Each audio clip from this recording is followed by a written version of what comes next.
Hello friend, स्वागत है आप सभी का अपने चैनल आज क्लास में। तो हम यहाँ पे लाइव आ चुके हैं, आप लोग भी लाइव आ जाइए ताकि आज का क्लास शुरू किया जाए। और आज का क्लास काफ़ी ज़्यादा इंपॉर्टेंट होने वाला है क्योंकि आज के इस क्लास में विज्ञान के 500 ऑब्जेक्टिव क्वेश्चन हम आपको पढ़ाएंगे और हमारे पास से मात्र 2 घंटा, और 2 घंटे में बाबू हम लोग यहाँ पे 500 ऑब्जेक्टिव क्वेश्चन पढ़ने वाले हैं। ठीक है, तो आज थोड़ा समझाएंगे, मतलब थोड़ा कम समझाएंगे। 2 घंटा में हम लोगों को 500 ऑब्जेक्टिव क्वेश्चन पढ़ लेना है। और इस 500 ऑब्जेक्टिव क्वेश्चन को अगर आप लोग याद कर लेते हैं काफी अच्छी तरीके से, तो फाइनल बोर्ड परीक्षा में बाबू मेरे इसी में से आपका लड़ जाएगा, ये हमारा गारंटी है। ठीक है, तो बहुत ज्यादा इंपॉर्टेंट क्वेश्चन है। इसे आपको क्या करना है, एकदम 100% आपको याद रखना है। ठीक है, आपके सभी परीक्षा के लिए इंपॉर्टेंट है और फाइनल बोर्ड परीक्षा में इसमें से बहुत सारा ऑब्जेक्टिव क्वेश्चन आपके फाइनल बोर्ड परीक्षा में आएगा। ठीक है, और जो भी बच्चे पैड ग्रुप में जुड़े हैं उनको ये पीडीएफ बिल्कुल फ्री में मिलेगा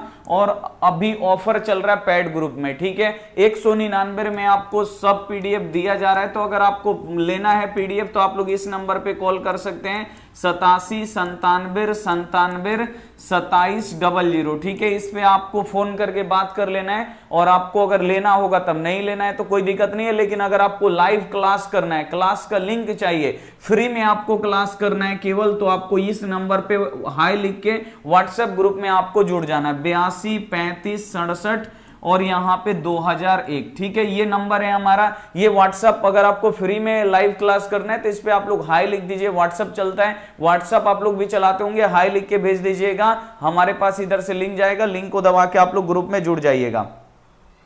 चलिए, बहुत सारे बच्चे यहाँ पे लाइव आ गए, क्लास को बाबू शुरू किया जाए। इंपॉर्टेंट क्लास है और 500 ऑब्जेक्टिव क्वेश्चन हम लोग यहाँ पे पढ़ने भी वाले हैं। ठीक है, तो सभी बच्चे यहाँ पे आ गए हैं, बहुत ही बढ़िया। मयंक, बिपिन, कलुआ डॉन भाई बहुत बढ़िया, अब्दुल बारिक, संजीत, सनकी डॉन भाई बहुत बढ़िया, सचिन, मोदी जी बहुत बढ़िया। चलिए, इंडियन आर्मी भाई बहुत बढ़िया, सूरज, मनोज, चलिए रवि भाई बहुत बढ़िया। तो क्लास को यहाँ पे शुरू करते हैं। और थोड़ा सा बाबू हम लोग उस दिन हम 300 क्वेश्चन पढ़ाने वाले थे, लेकिन ज्यादा समझाते रह गए तो 182-80 क्वेश्चन हुआ। ठीक है, तो आज ऐसे गलती नहीं करेंगे, हम लोग 2 घंटा में टारगेट यही रखेंगे और आप लोग भी टारगेट यही रखिए, 2 घंटा में पूरा 500 ऑब्जेक्टिव क्वेश्चन समाप्त। ठीक है, तो चलिए हम लोग चलते हैं क्वेश्चन की तरफ। हरे पेड़ पौधे कहलाते हैं, तो हरे पेड़ पौधे क्या कहलाते हैं बाबू? उत्पादक कहलाते हैं। सभी बच्चों को पता है, ए वाला ऑप्शन यहाँ पे बिल्कुल ही एकदम 100% राइट हो जाएगा, क्योंकि हरा पेड़ पौधा अपना भोजन स्वयं बनाता है, सभी बच्चों को पता है। एक बार आप भी क्या करिएगा, आंसर एकदम आप लोग करते रहिए, सभी क्वेश्चन इंपॉर्टेंट है और आप लोग बनाते भी चलिए। क्वेश्चन नंबर है कि जब कार्बन डाइऑक्साइड, CO2 का मतलब क्या होता है? Carbon dioxide. जब कार्बन डाइऑक्साइड को पानी में घोला जाता है तो बिलियन का पीएच मान हो जाता है। अब सबसे पहले देखिए जल क्या है बाबू मेरे, जल कैसा होता है? तो ये होता है उदासीन। आप सभी को पता है ना कि जल कैसा होता है? उदासीन। जल का पीएच मान कितना होता है? 7 होता है, यानी एकदम ये न्यूट्रल होता है। चीनी डालिएगा तो मीठ लगेगा और नमक डालिएगा तो कड़वा लगेगा। अब उसी प्रकार देखिए, जो अब इसमें हम कार्बन डाइऑक्साइड घोलेंगे, कार्बन डाइऑक्साइड कैसा होता है ये आपको पता होना चाहिए कि जो कार्बन डाइऑक्साइड होता है ये अम्लीय होता है। तो जब कार्बन डाइऑक्साइड इसमें डालेंगे, यानी जब कार्बन डाइऑक्साइड का मतलब क्या? जब इसमें अम्ल डालेंगे, ये उदासीन है, जब इसमें अम्ल डालेंगे तो ये भी क्या हो जाएगा? अम्लीय हो जाएगा। और जब अम्लीय होगा तो इसका पीएच मान बाबू मेरे क्या हो जाएगा? 7 से कम हो जाएगा। आपको पता है ना अम्ल का पीएच मान क्या होता है? 7 से कम हो जाता है। सी वाला ऑप्शन यहाँ पे बिल्कुल से हो जाएगा। ऐसे ही बाबू मेरे आपको पढ़ना है, बहुत ही बढ़िया। 7 तो बाबू जल का होता है ना, और जल क्या होता है? उदासीन। चीनी डालिएगा तो मीठ लगता है, नमक डालिएगा कड़वा लगेगा। उसी प्रकार अम्ल डालेंगे तो ये अम्लीय हो जाएगा। कार्बन डाइऑक्साइड कैसा होता है? अम्लीय होता है, इसे आपको याद रखना है। नेक्स्ट आप लोग क्वेश्चन देखिए अगला क्वेश्चन है कि विरंजक चूर्ण का अणु सूत्र होता है। बाबू अणु सूत्र से और रासायनिक सूत्र से आपके फाइनल बोर्ड एग्जाम में 3 से 4 क्वेश्चन आते हैं और वो बच्चे छोड़ के चले आते हैं। तो सूत्र का बाबू एक प्रॉपर हम वीडियो बना दिए, अगर आप लोग नहीं देखें तो आप लोग देख लीजिएगा। क्वेश्चन क्या है कि विरंजक चूर्ण का अणु सूत्र क्या होता है? तो विरंजक चूर्ण का अणु सूत्र क्या होता है? CaCl2 होता है, इसे आपको याद रखना है। सी वाला ऑप्शन यहाँ पे बिल्कुल ही से हो जाएगा। नेक्स्ट क्वेश्चन आप लोग देखिए, आज थोड़ा फास्ट हम लोग पढ़ेंगे, ठीक है। ग्लूकोज में कार्बन के कितने परमाणु होते हैं, तो ग्लूकोज का सबसे पहले रासायनिक सूत्र C6H12O6 होता है, इसे आपको याद रखना है, जिसमें कार्बन के कितने परमाणु 6, हाइड्रोजन के 12, ऑक्सीजन के 6, ठीक है। तो बोल रहा है इसमें कार्बन का कितना होगा, कार्बन का कितना होगा 6 होगा, इसे आपको याद रखना है। डी वाला ऑप्शन बिल्कुल सही हो जाएगा। अगर क्वेश्चन रहेगा कि ग्लूकोज में हाइड्रोजन के कार्बन कितने होते हैं, हाइड्रोजन के परमाणु कितने होते हैं, तो हाइड्रोजन के परमाणु कितने होते हैं 12 होंगे, और ऑक्सीजन के कितने हैं, तो ऑक्सीजन के 6 हैं, ऐसे आपको यहां पे याद रखना है, ठीक है। अगला क्वेश्चन पे चलते हैं। अगला क्वेश्चन है कि कौन सी गैस उत्सर्जित होगी, यानी कौन सी गैस निकलेगी जब धातु जल के साथ अभिक्रिया करता है। तो जब धातु बाबू जल के साथ अभिक्रिया करता है तो आपको याद रखना है हाइड्रोजन गैस निकलता है। क्या निकलता है, हाइड्रोजन गैस निकलता है। सी वाला ऑप्शन यहां पे बिल्कुल सही हो जाएगा। अगला क्वेश्चन आप लोग देखिए, अगला क्वेश्चन है नाइट्रोजन के 2 परमाणु के अणुओं में कितना बंध होता है। अब देखिए नाइट्रोजन के यहां पे बोल रहा है 2 परमाणु है, तो इसके बीच में कितना बॉन्ड होगा, कितना बंधन होगा आपको बताना है। तो हम आपको बताएं ना बाबू, हाइड्रोजन के बीच में सिंगल, और ऑक्सीजन के बीच में डबल, और नाइट्रोजन के बीच में क्या होता है ट्रिपल बॉन्ड, यानी 3 गो बॉन्ड होगा, इसे आपको याद रखना है। त्रिआबंध होगा, इसे आपको याद रखना है। सी वाला ऑप्शन यहां पे बिल्कुल सही जाएगा, ये आपको याद रखना है, ठीक है। अगला क्वेश्चन है निर्वात में प्रकाश की चाल होती है, तो निर्वात में बाबू, निर्वात में सबसे ज्यादा प्रकाश का चाल होता है, कितना होता है, तो 3 लाख किलोमीटर पर सेकंड होता है, इसे आपको याद रखना है, ठीक है। और ऐसे अगर आपको याद रखना है तो मीटर पर सेकंड में 3 × 10⁸ मीटर पर सेकंड होता है, इसे आपको याद रखना है। चलिए आगे हम लोग बढ़ेंगे। अगला क्वेश्चन आप लोग देखिए कि पादप में जाइलम उत्तरदायी होता है, जो पादप होता है यानी पेड़ पौधों से, इसमें जाइलम क्या करता है, तो ज से जाइलम और ज से जल, यानी जो जाइलम होता है ये जल का परिवहन करता है, इसे आपको याद रखना है। और जो फ्लोएम होता है, फ्लोएम अपना भोजन का परिवहन करता है, इसे भी आपको याद रखना है, ठीक है। थोड़ा आज कम समझाएंगे, इसके लिए आज आप लोग माफ कर दीजिएगा। अगला क्वेश्चन है निम्नलिखित में से कोशिका का ऊर्जा मुद्रा के रूप में किसे जानते हैं, ऊर्जा मुद्रा या ऊर्जा बैंक किसे बोलते हैं, तो आपको याद रखना है एटीपी को बोलते हैं, क्योंकि जो एक्स्ट्रा एनर्जी होता है, एक्स्ट्रा एनर्जी कहां पे जाता है, एटीपी के रूप में जाके वो एटीपी में संचित हो जाता है, और फिर शरीर को जरूरत पड़ता है तो यहीं से एनर्जी आपको दिया जाता है, इसीलिए इसे कोशिका का ऊर्जा मुद्रा, कोशिका का रुपया पैसा, जो भी आप लोग बोल लीजिए वो कहलाता है, इसे आपको याद रखना है। अगला क्वेश्चन आप लोग देखिए, पत्तियों में गैसों का आदान प्रदान होता है, पेड़ पौधों में गैसों का आदान प्रदान कहां से होता है, पत्तियों के द्वारा। और पत्तियों में बाबू मेरे क्या होते हैं, तो छोटे छोटे रंध्र होते हैं, यानी छोटे छोटे छिद्र होते हैं, वहीं से होता है, इसे आपको याद रखना है, रंध्रों के द्वारा, ठीक है, गैसों का आदान प्रदान होता है। नेक्स्ट क्वेश्चन पे हम लोग चलेंगे। अगला क्वेश्चन है कि हृदय से रक्त को संपूर्ण शरीर में पंप किया जाता है। अब आपको बताना है कि हृदय में रुधिर को पूरे शरीर में पंप किसके द्वारा किया जाता है, जल्दी से आप लोग कमेंट करके यहां पे बताएंगे। अरमान बहुत ही बढ़िया, अंजलि बहुत ही बढ़िया, बिकरल, राहुल, आलिया बहुत ही बढ़िया, सभी बच्चे आप लोग वीडियो को एक बार आप लोग लाइक कर दीजिएगा। चलिए बहुत बढ़िया, अभिनंदन भाई बहुत बढ़िया। 11 का क्या होगा, बी नीला, बहुत बढ़िया।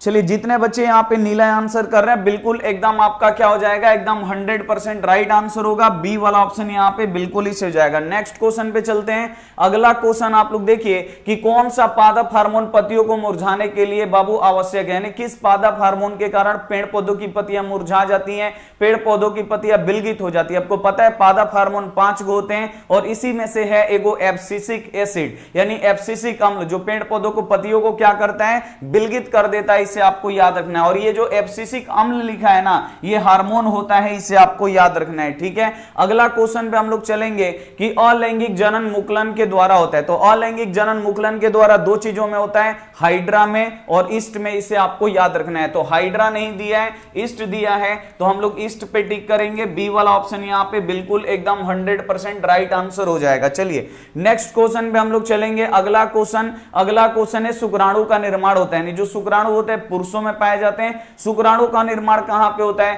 तो आपको याद रखना है वृषण में होता है, ए वाला ऑप्शन यहां पे बिल्कुल ही सही हो जाएगा। अगला क्वेश्चन आप लोग देखिए, अगला क्वेश्चन है कि पुष्प का कौन सा भाग फल में बदलता है। तो पुष्प का कौन सा भाग फल में बदलता है, तो आपको याद रखना है अंडाशय। जो अंडाशय होता है बाबू यही फल बनता है, इसे आपको याद रखना है। ये क्वेश्चन को ऐसे भी पूछ देता है कि अंडाशय का विकसित रूप क्या है, तो अंडाशय का विकसित रूप क्या है, यानी जो अंडाशय है अब वो किस में बदल चुका है, फल में बदल चुका है। तो अंडाशय का विकसित रूप क्या है? फल है, इसे आपको याद रखना है। ठीक है, नेक्स्ट क्वेश्चन पे हम लोग चलेंगे। अगला क्वेश्चन है, नेत्र में प्रवेश करने वाली प्रकाश की किरणों का अधिकांश अपवर्तन होता है। तो कहां से अधिकांश अपवर्तन होता है? तो आपको याद रखना है कार्निया के बाहरी पृष्ठों से। जो कार्निया की बाहरी पृष्ठ है, यहां से जो नेत्र में प्रवेश करने वाली किरणें होती हैं, यहां से अधिकांश अपवर्तन, यानी यहीं से क्या होता है? आंख के अंदर प्रकाश जाता है, इसे आपको याद रखना है। और जो कार्निया होता है, इसी को नेत्रदान में दिया जाता है, यह भी आपको याद रखना है। ठीक है, अगला क्वेश्चन आप लोग देखिए। अगला यहां पे क्वेश्चन है कि भारत में उत्पादित प्रत्यावर्ती विद्युत धारा की आवृत्ति कितनी है? कल भी हम आपको बताए थे कितना मतलब आवृत्ति पे विद्युत धारा को उत्पन्न किया जाता है, तो 50 हर्ट्ज पे उत्पन्न किया जाता है, इसे आपको याद रखना है। दूसरा आपसे क्वेश्चन पूछ देगा कि आवृत्ति का एसआई मात्रक क्या होता है? ऐसे क्वेश्चन दे देगा कि आवृत्ति का एसआई मात्रक क्या होता है? तो आवृत्ति का एसआई मात्रक हर्ट्ज होता है, और हर्ट्ज को HZ से सूचित किया जाता है, इसे आपको याद रखना है। अगला क्वेश्चन देखिए, अगला क्वेश्चन है कि एक माइक्रो एम्पियर विद्युत धारा में निम्नलिखित में से कौन सी है? अब आपको बताना है एक माइक्रो एम्पियर विद्युत धारा किसके बराबर होता है? एक माइक्रो एम्पियर, तो एक माइक्रो जो विद्युत एम्पियर होता है, आपको याद रखना है 10 के पावर -6 एम्पियर के बराबर होता है, इसे आपको याद रखना है। यहां पे सी वाला ऑप्शन क्या हो जाएगा? बिल्कुल एकदम सही हो जाएगा। अगला क्वेश्चन देखिए, घरेलू विद्युत परिपथ में उदासीन तार का रंग कैसा होता है? गर्म तार का रंग कैसा होता है? विद्युतमय तार का रंग कैसा होता है? ठंडा तार का रंग कैसा होता है? तो आपको याद रखना है उदासीन तार यानी ठंडा तार, ये कैसा होता है? उदासीन तार या ठंडा तार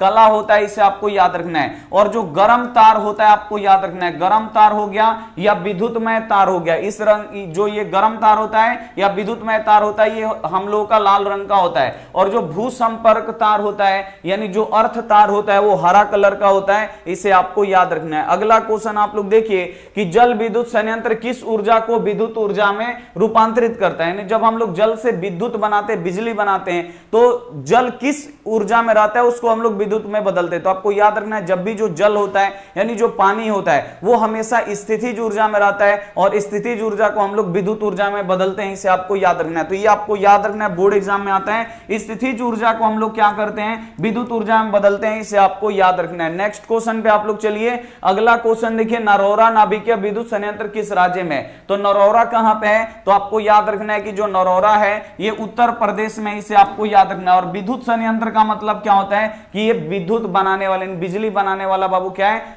प्लांट है, इसे आपको याद रखना है। अगला क्वेश्चन आप लोग देखिए, अगला क्वेश्चन है कि फोकस, यहां पे दर्पण की फोकस दूरी f और वक्रता त्रिज्या r में क्या संबंध होता है? तो आपको याद रखना है कि f बराबर r बाई क्या होता है? 2 होता है। अगर यहां पे r का मान निकालना है तो इधर हम लोग क्या करेंगे? क्रॉस मल्टीप्लाई करेंगे, r में 1 से गुणा करेंगे तो r, और इधर से हम लोग f में गुणा करेंगे तो 2f। ये दो को बाबू संबंध होता है, इसे आपको याद रखना है। पहला होता है f बराबर r बाई 2 और दूसरा r बराबर क्या होता है? 2f। तो जो भी आपको दिया रहेगा देख लीजिए, f बराबर यहां पे देखिए r और बाई यहां पे 2, यानी इसका मतलब ये लिखा गया f बराबर r बाई 2 दिया है, f बराबर r बाई 2। बी वाला ऑप्शन यहां पे क्या हो जाएगा? बिल्कुल एकदम 100% राइट हो जाएगा। ठीक है बाबू, अगला क्वेश्चन आप लोग देखिए। अगला क्वेश्चन है किस दर्पण की फोकस दूरी ऋणात्मक होती है? कौना दर्पण की फोकस दूरी ऋणात्मक होती है? तो आपको याद रखना है कि जो अवतल दर्पण होती है, इसकी फोकस दूरी ऋणात्मक होती है। ठीक है, आपको याद रखना है। और जो उत्तल दर्पण होता है,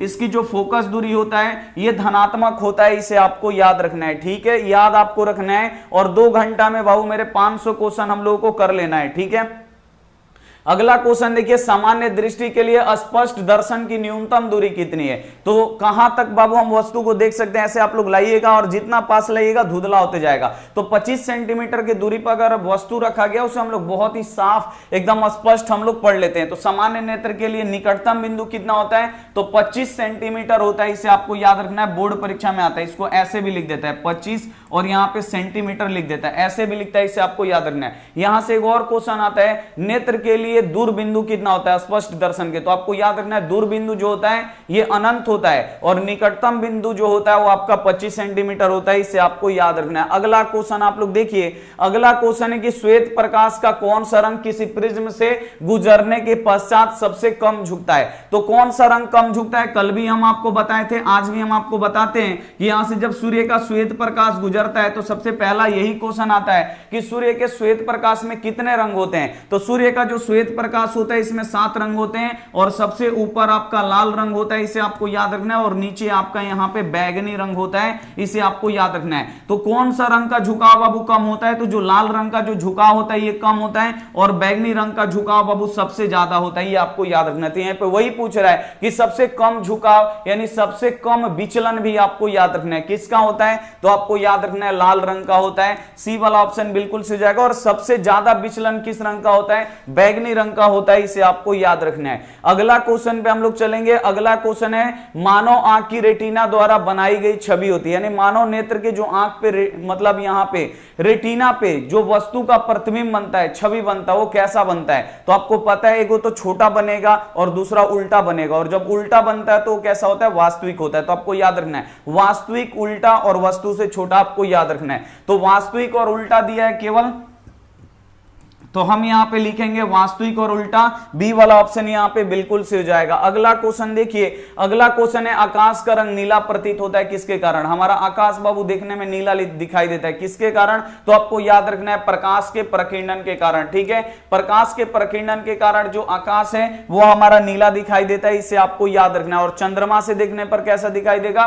काला दिखाई देगा, इसे आपको याद रखना है। अगला क्वेश्चन देखिए, किस दर्पण से वस्तु का प्रतिबिंब बड़ा बनता है? ये भी क्वेश्चन इंपॉर्टेंट है। कौना दर्पण से बाबू वस्तु का बड़ा प्रतिबिंब बनता है? तो आपको याद रखना है कि जो समतल दर्पण होता है इसमें बराबर प्रतिबिंब बनता है, इसे आपको याद रखना है। जितना वस्तु है उतना ही बड़ा प्रतिबिंब बनाएगा। अवतल दर्पण में क्या होगा कि इसमें छोटा भी बनाता है, आपको याद रखना है, और बड़ा भी बनाता है, इसे आपको याद रखना है। और उत्तल दर्पण में केवल छोटा बनाता है, इसे आपको याद रखना है। तो अब यहां पे आपसे पूछा गया है कि किस दर्पण में बड़ा प्रतिबिंब बनता है? तो आपको याद रखना वो एक एक दर्पण है। जो अवतल दर्पण है इसमें बड़ा प्रतिबिंब बनता है।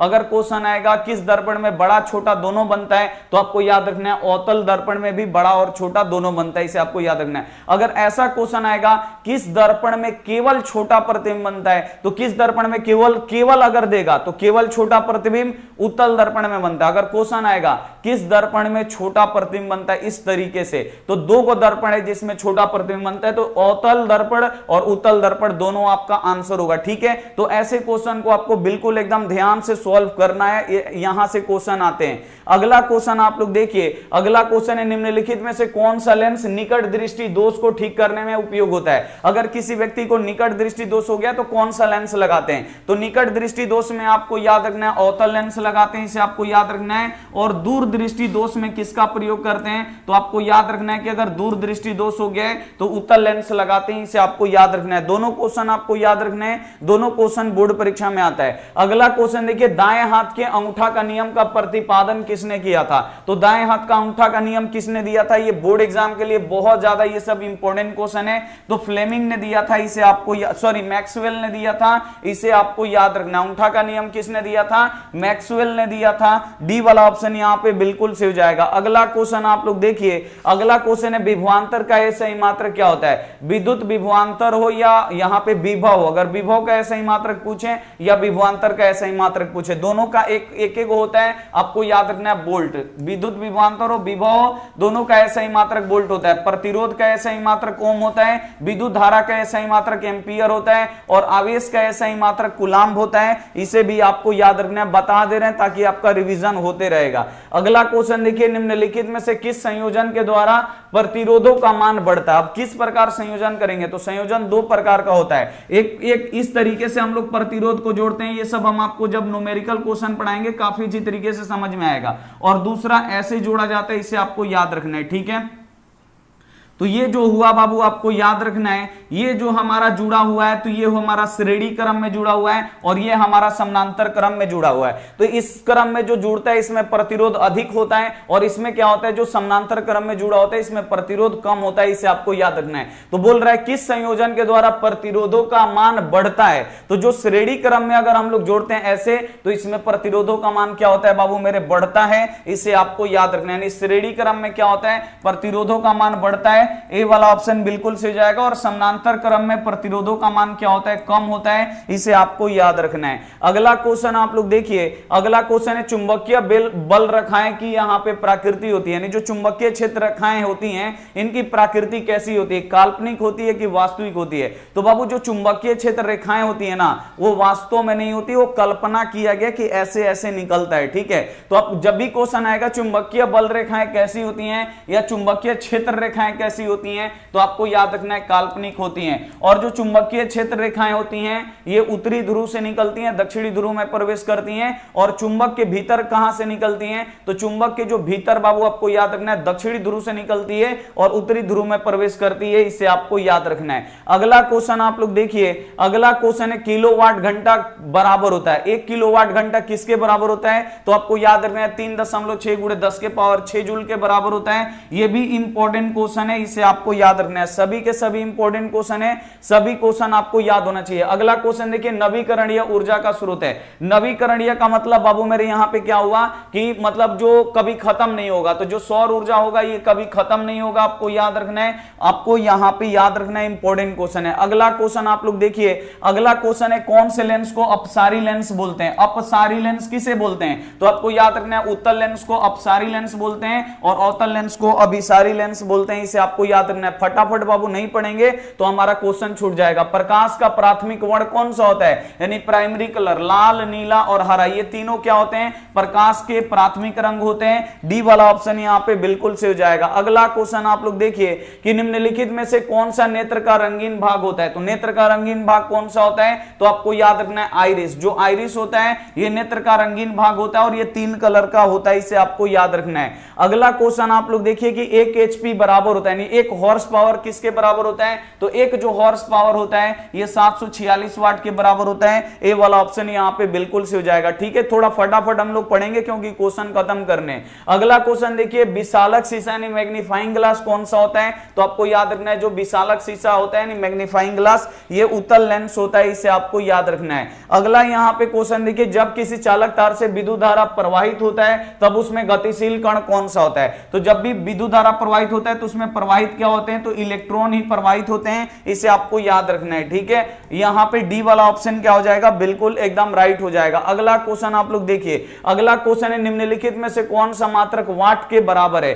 वाट बराबर क्या होता है, तो आपको याद रखना है जूल प्रति सेकंड होता है, इसे आपको याद रखना है, बोर्ड एग्जाम के लिए VVI क्वेश्चन है। तो वाट बराबर क्या होता है, तो जूल प्रति सेकंड, या ऐसे आपसे बोल देगा कि जूल प्रति सेकंड किसके बराबर होता है, तो जूल प्रति सेकंड आपको याद रखना है वाट के बराबर होता है। यहां पे ए वाला ऑप्शन क्या हो जाएगा, बिल्कुल एकदम 100% राइट हो जाएगा। अगला क्वेश्चन यहां पे देखिए, अगला क्वेश्चन है एम्पियर घंटा किसका SI मात्रक है। एम्पियर यहां पे घंटा किसका SI मात्रक है, तो आपको याद रखना है कि जो एम्पियर घंटा है ये विद्युत आवेश का SI मात्रक है। विद्युत आवेश का मात्रक क्या होता है, एम्पियर घंटा होता है, इसे आपको याद रखना है, ये भी इंपॉर्टेंट क्वेश्चन है। अगला क्वेश्चन यहां पे देखिए, विद्युत धारा का मात्रक होता है, विद्युत धारा का SI मात्रक क्या होता है, तो विद्युत धारा का SI मात्रक एम्पियर होता है, इसे आपको याद रखना है। ए वाला ऑप्शन यहां पे क्या हो जाएगा, बिल्कुल एकदम राइट आंसर हो जाएगा। अगला क्वेश्चन देखिए, ग्लोबल वार्मिंग के लिए उत्तरदायी है। ग्लोबल वार्मिंग के लिए कौन सा गैस उत्तरदायी है, तो जो कार्बन डाइऑक्साइड है ये उत्तरदायी है, इसे आपको याद रखना है। सी वाला ऑप्शन यहां पे बिल्कुल सही हो जाएगा।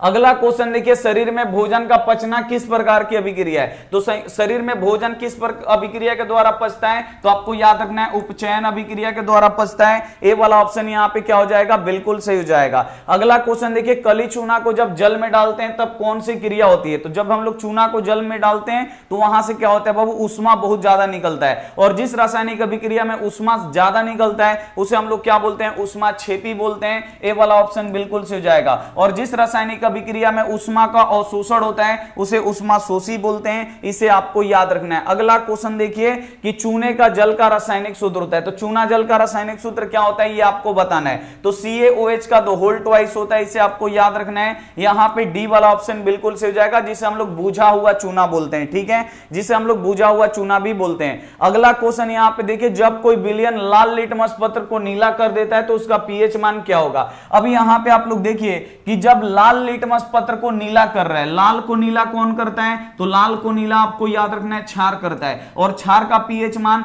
तो 7 से लेकर 14 के बीच में होता है। अब इसमें देखना है 7 से लेकर 14 के बीच में कौन है, 11 भी है 10 भी है।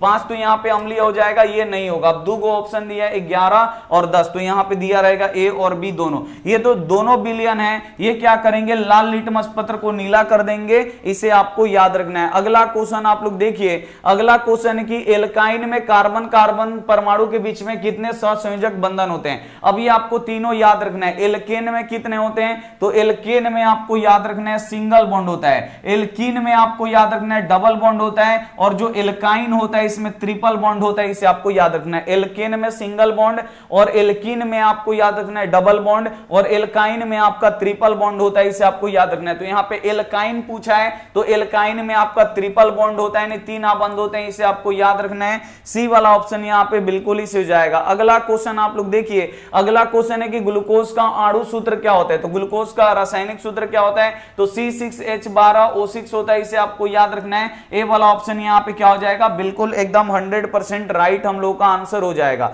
अगला क्वेश्चन है उच्च वसीय अम्लों के सोडियम लवण को कहते हैं। तो उच्च वसीय अम्लों के सोडियम लवण को हम लोग क्या बोलते हैं, साबुन बोलते हैं, इसे आपको याद रखना है। यहां पे भी ए वाला ऑप्शन बिल्कुल एकदम 100% राइट आंसर हो जाएगा। अब यहां पे आपसे पूछ रहा है कि बॉन्ड CHO अभिक्रियाशील मूलक को क्या बोलते हैं, तो बॉन्ड OH को अल्कोहल बोलते हैं, बॉन्ड CH को एल्डिहाइड बोलते हैं, और यहां पे किसे बोलते हैं, आप देखिए बॉन्ड COOH को क्या बोलते हैं, तो कार्बोक्सिलिक अम्ल बोलते हैं या केवल अम्ल बोलते हैं, इसे आपको याद रखना है। तो बॉन्ड CHO को यहां पे पूछ रहा है, बॉन्ड CHO क्या है, तो आपको याद रखना है एल्डिहाइड है। ए वाला ऑप्शन यहां पे क्या हो जाएगा, बिल्कुल एकदम सही हो जाएगा। अगला क्वेश्चन आप लोग देखिए, अगला क्वेश्चन है कि आवर्त सारणी में किसी आवर्त में बाएं से दाएं जाने पर तत्वों की परमाणु संख्या पर क्या, परमाणु त्रिज्या पर क्या असर होगा। तो अगर किसी आवर्त में हम बाएं से दाएं जाएंगे तो तत्वों के यहां पे परमाणु जो त्रिज्या होगा वो आपको याद रखना है, वो बढ़ता है। ठीक है, क्या होता है, बढ़ता है, इसे आपको याद रखना है। डी वाला ऑप्शन यहां पे बिल्कुल ही सही हो जाएगा। अगला क्वेश्चन आप लोग देखिए, सिलिकॉन क्या है। अब यहां पे आपसे पूछा गया है कि सिलिकॉन क्या है, तो सिलिकॉन क्या है, तो आपको याद रखना है यहां पे उपधातु है, इसे आपको याद रखना है। सी वाला ऑप्शन यहां पे बिल्कुल ही सही हो जाएगा। अगला क्वेश्चन आप लोग देखिए, अगला क्वेश्चन है निम्नांकित में से कौन यहां पे विद्युत धनात्मक तत्व है। विद्युत धनात्मक का मतलब जिससे विद्युत धारा प्रवाहित होता है, तो इसमें से कौन विद्युत धनात्मक तत्व है, तो यहां पे कार्बन नहीं होगा, क्लोरीन यहां पे नहीं होगा, यहां पे जो सोडियम होगा ये विद्युत धनात्मक होगा, क्योंकि जो सोडियम है ये बाबू मेरे क्या है, ये धातु है, और धातु से विद्युत धारा प्रवाहित होता है, इसे आपको याद रखना है। अगला क्वेश्चन आप लोग देखिए, अगला क्वेश्चन है टिहरी बांध का निर्माण किस प्रदेश में किया गया। तो बाबू टिहरी बांध कहां पे, तो आपको याद रखना है कि जो टिहरी बांध है ये आपको याद रखना है उत्तराखंड में है। यहां पे बी वाला ऑप्शन क्या हो जाएगा, बिल्कुल से हो जाएगा। और जो टिहरी बांध है ये किस नदी पर है, तो जो टिहरी बांध है ये भागीरथी नदी पर है, इसे आपको याद रखना है। अगला क्वेश्चन आप लोग देखिए, अगला क्वेश्चन है निम्नांकित में से किस धातु को किरोसिन तेल में डुबा के रखते हैं।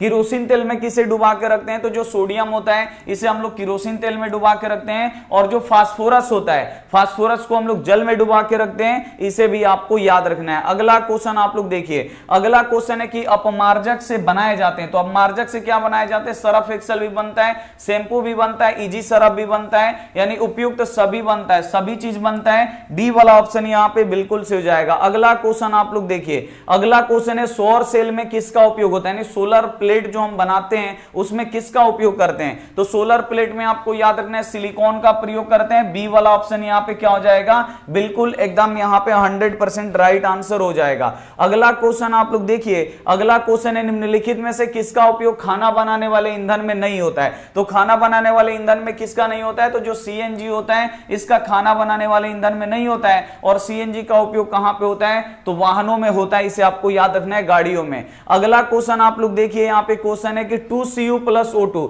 ये अभिक्रिया करके 2CO बना रहे हैं। यहां पे देखिए 2Cu प्लस यहां पे O2 ये दोनों आपस में अभिक्रिया करके क्या बना रहे हैं, 2CuO बना रहे हैं। तो यहां पे देखिए दो पदार्थ मिल रहा है, और तो तीसरा पदार्थ यहां पे बन रहा है। पहला तो संयोजन अभिक्रिया है, और दूसरा इसमें क्या है बाबू, ऑक्सीजन जुट रहा है। तो ये क्या है, हमारा यहां पे ये हो जाएगा हमारा ऑक्सीकरण भी हो जाएगा। तो इसमें तो संयोजन नहीं दिया है, यहां पे देखिए दो पदार्थ मिलकर तीसरा पदार्थ बना रहे, तो ये संयोजन भी है। लेकिन जब संयोजन इसमें नहीं दिया रहेगा तब यहां पे देखेंगे ऑक्सीजन जुट रहा है, और जिस भी रासायनिक अभिक्रिया में ऑक्सीजन जुटता है तो उसे हम लोग ऑक्सीकरण भी बोलते हैं। तो यहां पे ऑक्सीकरण क्या हो जाएगा, एकदम 100% राइट आंसर होगा, ए वाला ऑप्शन बिल्कुल से हो जाएगा। अगला क्वेश्चन देखिए, उदासीन विलयन का पीएच मान कितना होता है। तो उदासीन विलयन का पीएच मान कितना होता है, 7 होता है। और जो जल होता है बाबू मेरे आपको याद रखना है, जो जल होता है ये उदासीन होता है, इसे आपको याद रखना है। अगला क्वेश्चन आप लोग देखिए, अगला क्वेश्चन है निम्नलिखित में से कौन दुर्बल अम्ल है। दुर्बल का मतलब कमजोर, इसमें से कमजोर अम्ल कौन सा है, तो आपको याद रखना है CH3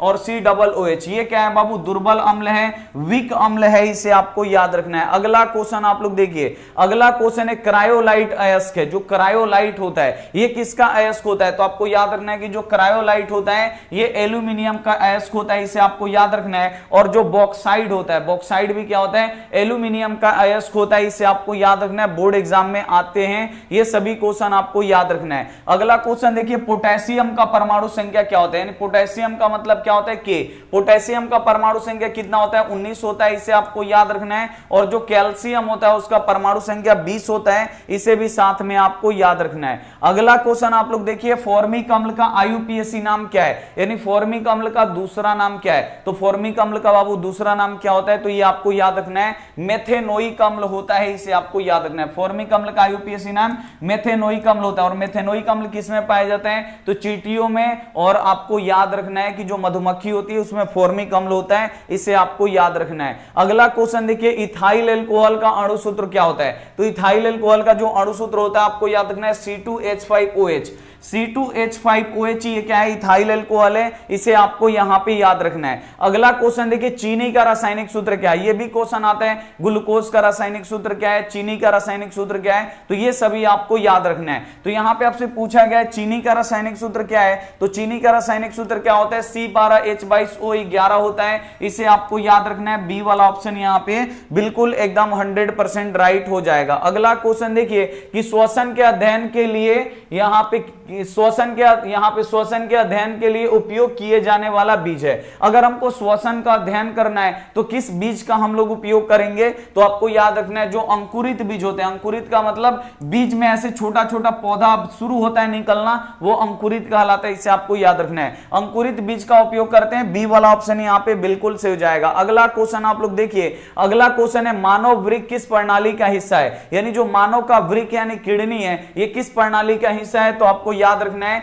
ये उत्सर्जन का प्रणाली का हिस्सा है। सी वाला ऑप्शन यहां पे क्या हो जाएगा, बिल्कुल एकदम 100% राइट आंसर हो जाएगा। अगला क्वेश्चन देखिए, श्वसन के दौरान कौन सी गैस निकलती है। तो श्वसन के दौरान हम कौन सा गैस निकालते हैं, कौन सा गैस छोड़ते हैं, तो आपको याद रखना है कार्बन डाइऑक्साइड हम लोग छोड़ते हैं। श्वसन के दौरान कार्बन डाइऑक्साइड गैस निकलती है, इसे आपको याद रखना है। और श्वसन के दौरान हम किस गैस का उपयोग करते हैं, तो ऑक्सीजन गैस का उपयोग करते हैं, इसे आपको याद रखना है। अगला क्वेश्चन आप लोग देखिए, अगला क्वेश्चन है फलों को पकाने के लिए, फलों को पकाने में निम्न, यहां पे क्या दिया, फलों को पकाने को निम्नलिखित में से किससे नियंत्रित किया जाता है, यानी फल ज्यादा ना पके या फलों को पकाने में किसका उपयोग करते हैं, तो आपको याद रखना है एथिलीन का उपयोग करते हैं। एथिलीन हार्मोन होता है, और एथिलीन जो हार्मोन होता है ये गैस के रूप में पाया जाता है, इसे आपको याद रखना है। नेक्स्ट क्वेश्चन आप लोग देखिए, अगला यहां पे क्वेश्चन है न्यूरॉन का वह हिस्सा जहां से जानकारी हासिल किया जाता है। न्यूरॉन का कौन सा हिस्सा है जहां से जानकारी हमें मिलता है, तो आपको याद रखना है डेंड्राइट।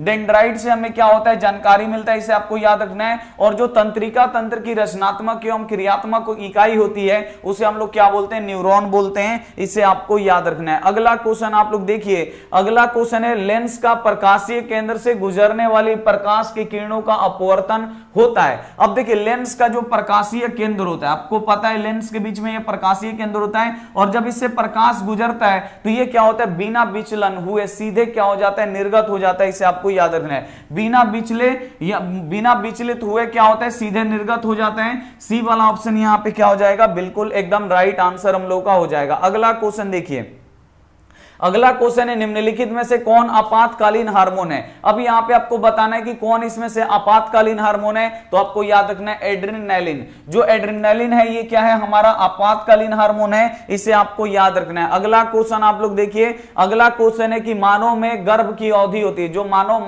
मतलब औरतें होती हैं उसमें गर्भ की समय कितना होता है, तो आपको याद रखना है 9 माह होता है, इसे आपको याद रखना है। 9 माह का मतलब 9 महीना, अगर इसको हम लोग दिन में कन्वर्ट करेंगे तो एक महीना में 30 दिन, 9 3 कितना होता है 27, यानी 270 दिनों का गर्भ होता है, इसे आपको याद रखना है। यहां पे ए वाला ऑप्शन क्या हो जाएगा, बिल्कुल एकदम 100% राइट आंसर हो जाएगा। अगला क्वेश्चन आप लोग देखिए, गंगा एक्शन प्लान कब शुरू हुआ, इंपॉर्टेंट क्वेश्चन। तो गंगा एक्शन प्लान कब हुआ था बाबू मेरे, आपको याद रखना है 1985 में हुआ था। बी वाला ऑप्शन यहां पे बिल्कुल ही सही हो जाएगा। अगला क्वेश्चन आप लोग देखिए, अगला क्वेश्चन देखिए, मुकुलन द्वारा अलैंगिक जनन किसमें होता है, तो मुकुलन द्वारा अलैंगिक जनन हाइड्रा और ईस्ट में होता है, इसे आपको याद रखना है। ईस्ट दिया है, हाइड्रा नहीं दिया है, तो हम लोग ईस्ट पे टिक करेंगे। ए वाला ऑप्शन यहां पे क्या हो जाएगा, बिल्कुल एकदम सही हो जाएगा। अगला क्वेश्चन आप लोग देख लीजिए, अगला क्वेश्चन है निम्नलिखित में से कौन सी बीमारी श्वसन तंत्र से संबंधित है। अब इसमें से आपको बताना है कौन श्वसन तंत्र से संबंधित है, यानी सांस लेने से, तो आपको याद रखना है निमोनिया। निमोनिया वाला बच्चा को देखिएगा ना, तो सांस लेगा या सोए रहेगा तो लगेगा वो मतलब घड़-घड़ का आवाज आता है, तो आपको याद रखना है कि श्वसन तंत्र से संबंधित बीमारी कौन सी है, तो आपको याद रखना है निमोनिया जो होता है ये श्वसन तंत्र से संबंधित होता है, इसे आपको याद रखना है। अगला क्वेश्चन देखिए, मनुष्य एवं अन्य मांसाहारी जीव निम्नलिखित में से किसका पाचन नहीं कर पाते हैं, यानी जो मनुष्य होता है वो भी पाचन नहीं कर पाता है, मांसाहारी जीव भी पाचन नहीं कर पाते। किसका पाचन नहीं कर पाते हैं, तो आपको याद रखना है सेल्यूलोज का। सेल्यूलोज का पाचन मनुष्यों के द्वारा और जितने भी जीव जंतु है मांसाहारी उनसे पाचन नहीं होता है, इसे आपको याद रखना है। बी वाला ऑप्शन बिल्कुल सही हो जाएगा। अगला यहां पे क्वेश्चन देखिए कि ब्रेन हेमरेज का मुख्य कारण क्या है।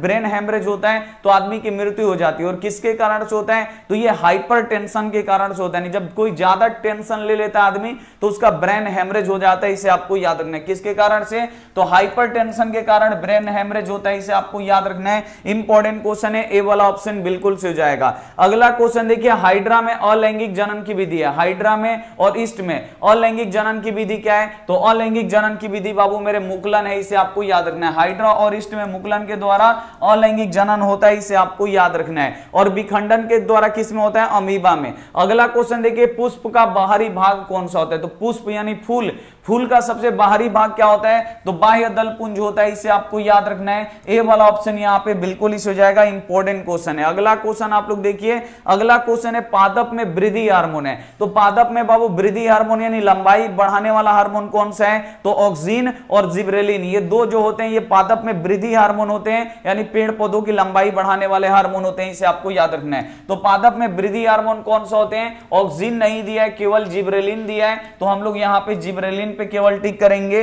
बी ए वाला ऑप्शन यहाँ पे बिल्कुल सही हो जाएगा। अगला क्वेश्चन देखिए, हार्मोन स्रावित होता है, हार्मोन कहां से स्रावित होता है, तो ये अंतःस्रावी ग्रंथियों से स्रावित होता है, और जो अंतःस्रावी ग्रंथि होती हैं ये नलिका विहीन होती है, इसमें नलिकाएं नहीं पाई जाती हैं, इसे आपको याद रखना है। अगला क्वेश्चन देखिए, अगला क्वेश्चन है मुख गुहा में, मनुष्य के मुख गुहा में कितनी जोड़ी लार ग्रंथियां होती है, यानी हमारे मुंह में लार निकलता है ना बाबू, इमली का नाम धरेंगे सबका लार निकलने लगेगा। तो यहाँ पे जो हमारे मुंह में जो लार निकलता है, लार निकलने में कितनी जोड़ी ग्रंथियां होती है हमारे मुंह में, तो आपको याद रखना है 3 जोड़ी ग्रंथियां होती है। जोड़ी में 3 है तो संख्या में कितना होगा बाबू, 6 वो लार ग्रंथियां हमारे मुंह में होती है, यानी 3 जोड़ी लार ग्रंथियां होती हैं जिससे लार निकलता है, इसे आपको याद रखना है। अगला क्वेश्चन आप लोग देखिए, अगला क्वेश्चन है एंड्रोजन है। एंड्रोजन क्या है बाबू, तो हार्मोन है, और स्त्री का हार्मोन है कि पुरुष का हार्मोन है, तो आपको याद रखना है कि जो एंड्रोजन है ये मेल हार्मोन होता है, इसे आपको याद रखना है। और इसी में एक होता है एस्ट्रोजन, आपको याद रखना है, ठीक है।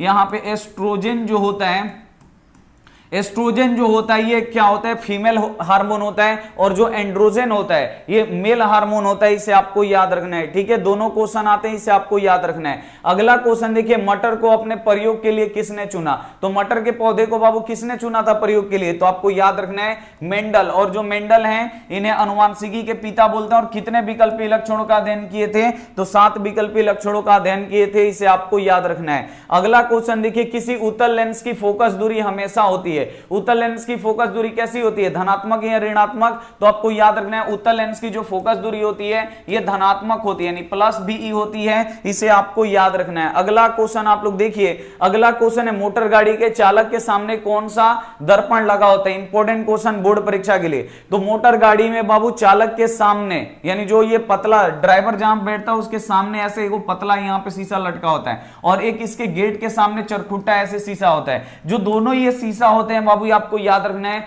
उत्तल दर्पण के होते हैं, इसे आपको याद रखना है, ठीक है। और जो हेडलाइट और बैकलाइट होता है वो अवतल दर्पण का होता है, इसे आपको याद रखना है। अगला क्वेश्चन आप लोग देखिए कि नेत्र लेंस की फोकस दूरी बढ़ जाने के कारण आंख में कौन सा दोष उत्पन्न होता है। जब लेंस की फोकस दूरी बढ़ जाता है तो कौन सा दृष्टि दोष होता है, तो आपको याद रखना है वहां पे हो जाता है हम लोगों का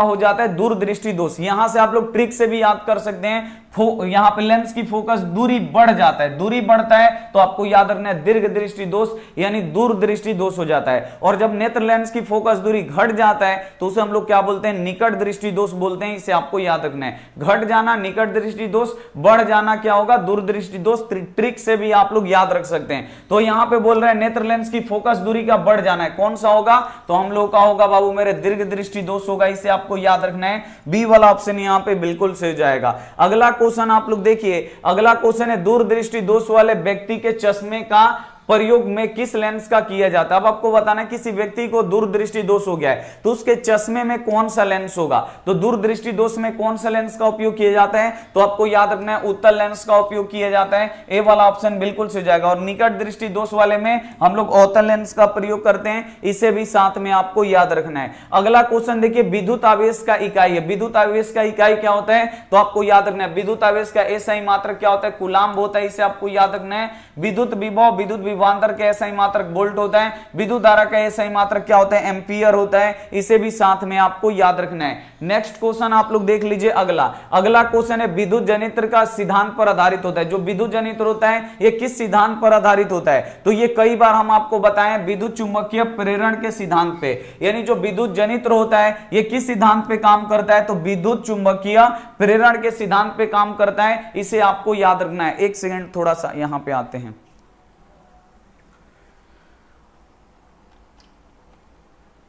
चलिए नेक्स्ट आप लोग क्वेश्चन देख लीजिए।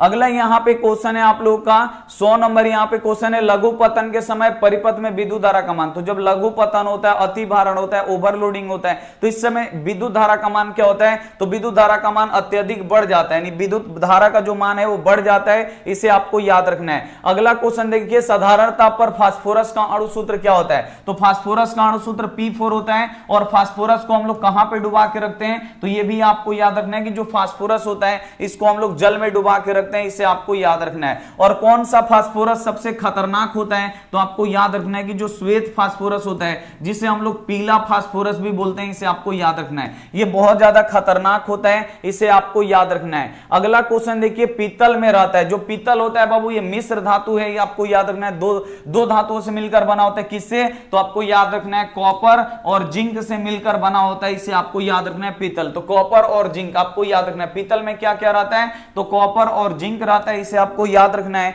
बी वाला ऑप्शन यहां पे बिल्कुल सही जाएगा। अगला क्वेश्चन देखिए, धातुओं की प्रकृति होती है। तो जो धातुएं होती हैं ये विद्युत धनात्मक होती हैं क्योंकि इससे विद्युत धारा प्रवाहित होती है, और जो अधातु होते हैं ये विद्युत ऋणात्मक होते हैं क्योंकि इससे विद्युत धारा प्रवाहित नहीं होता है। तो यहां पे बोल रहा है धातुओं की प्रवृत्ति होती है, तो जो धातुएं होती हैं ये विद्युत धनात्मक होती हैं, इसे आपको याद रखना है। ए वाला ऑप्शन यहां पे बिल्कुल सही हो जाएगा। नेक्स्ट क्वेश्चन पे चलते हैं। अगला क्वेश्चन आप लोग देखिए कि चुंबकीय अशुद्धि को किस प्रकार से दूर किया जाता है। अगर चुंबकीय अशुद्धि है तो उसको हम लोग किस विधि से दूर करेंगे, तो आपको याद रखना है चुंबकीय विधि के द्वारा क्या कर देंगे, दूर कर देंगे। बहुत ही इजी है, डी वाला ऑप्शन यहां पे बिल्कुल सही हो जाएगा। अगला क्वेश्चन आप लोग देखिए, अगला क्वेश्चन है अक्रिय तत्व कौन सा है। अब इसमें आपको बताना है अक्रिय तत्व कौन सा है। ये क्वेश्चन बोर्ड परीक्षा में बहुत बार आता है, तो आपको याद रखना है जो हीलियम होता है, हीलियम जो होता है ये अक्रिय यानी क्या होता है, निष्क्रिय भी बोलता है। तो ये निष्क्रिय यानी अक्रिय तत्व है, इसे आपको याद रखना है हीलियम। काफी ज्यादा इंपॉर्टेंट है, बी वाला ऑप्शन बिल्कुल ही हो जाएगा।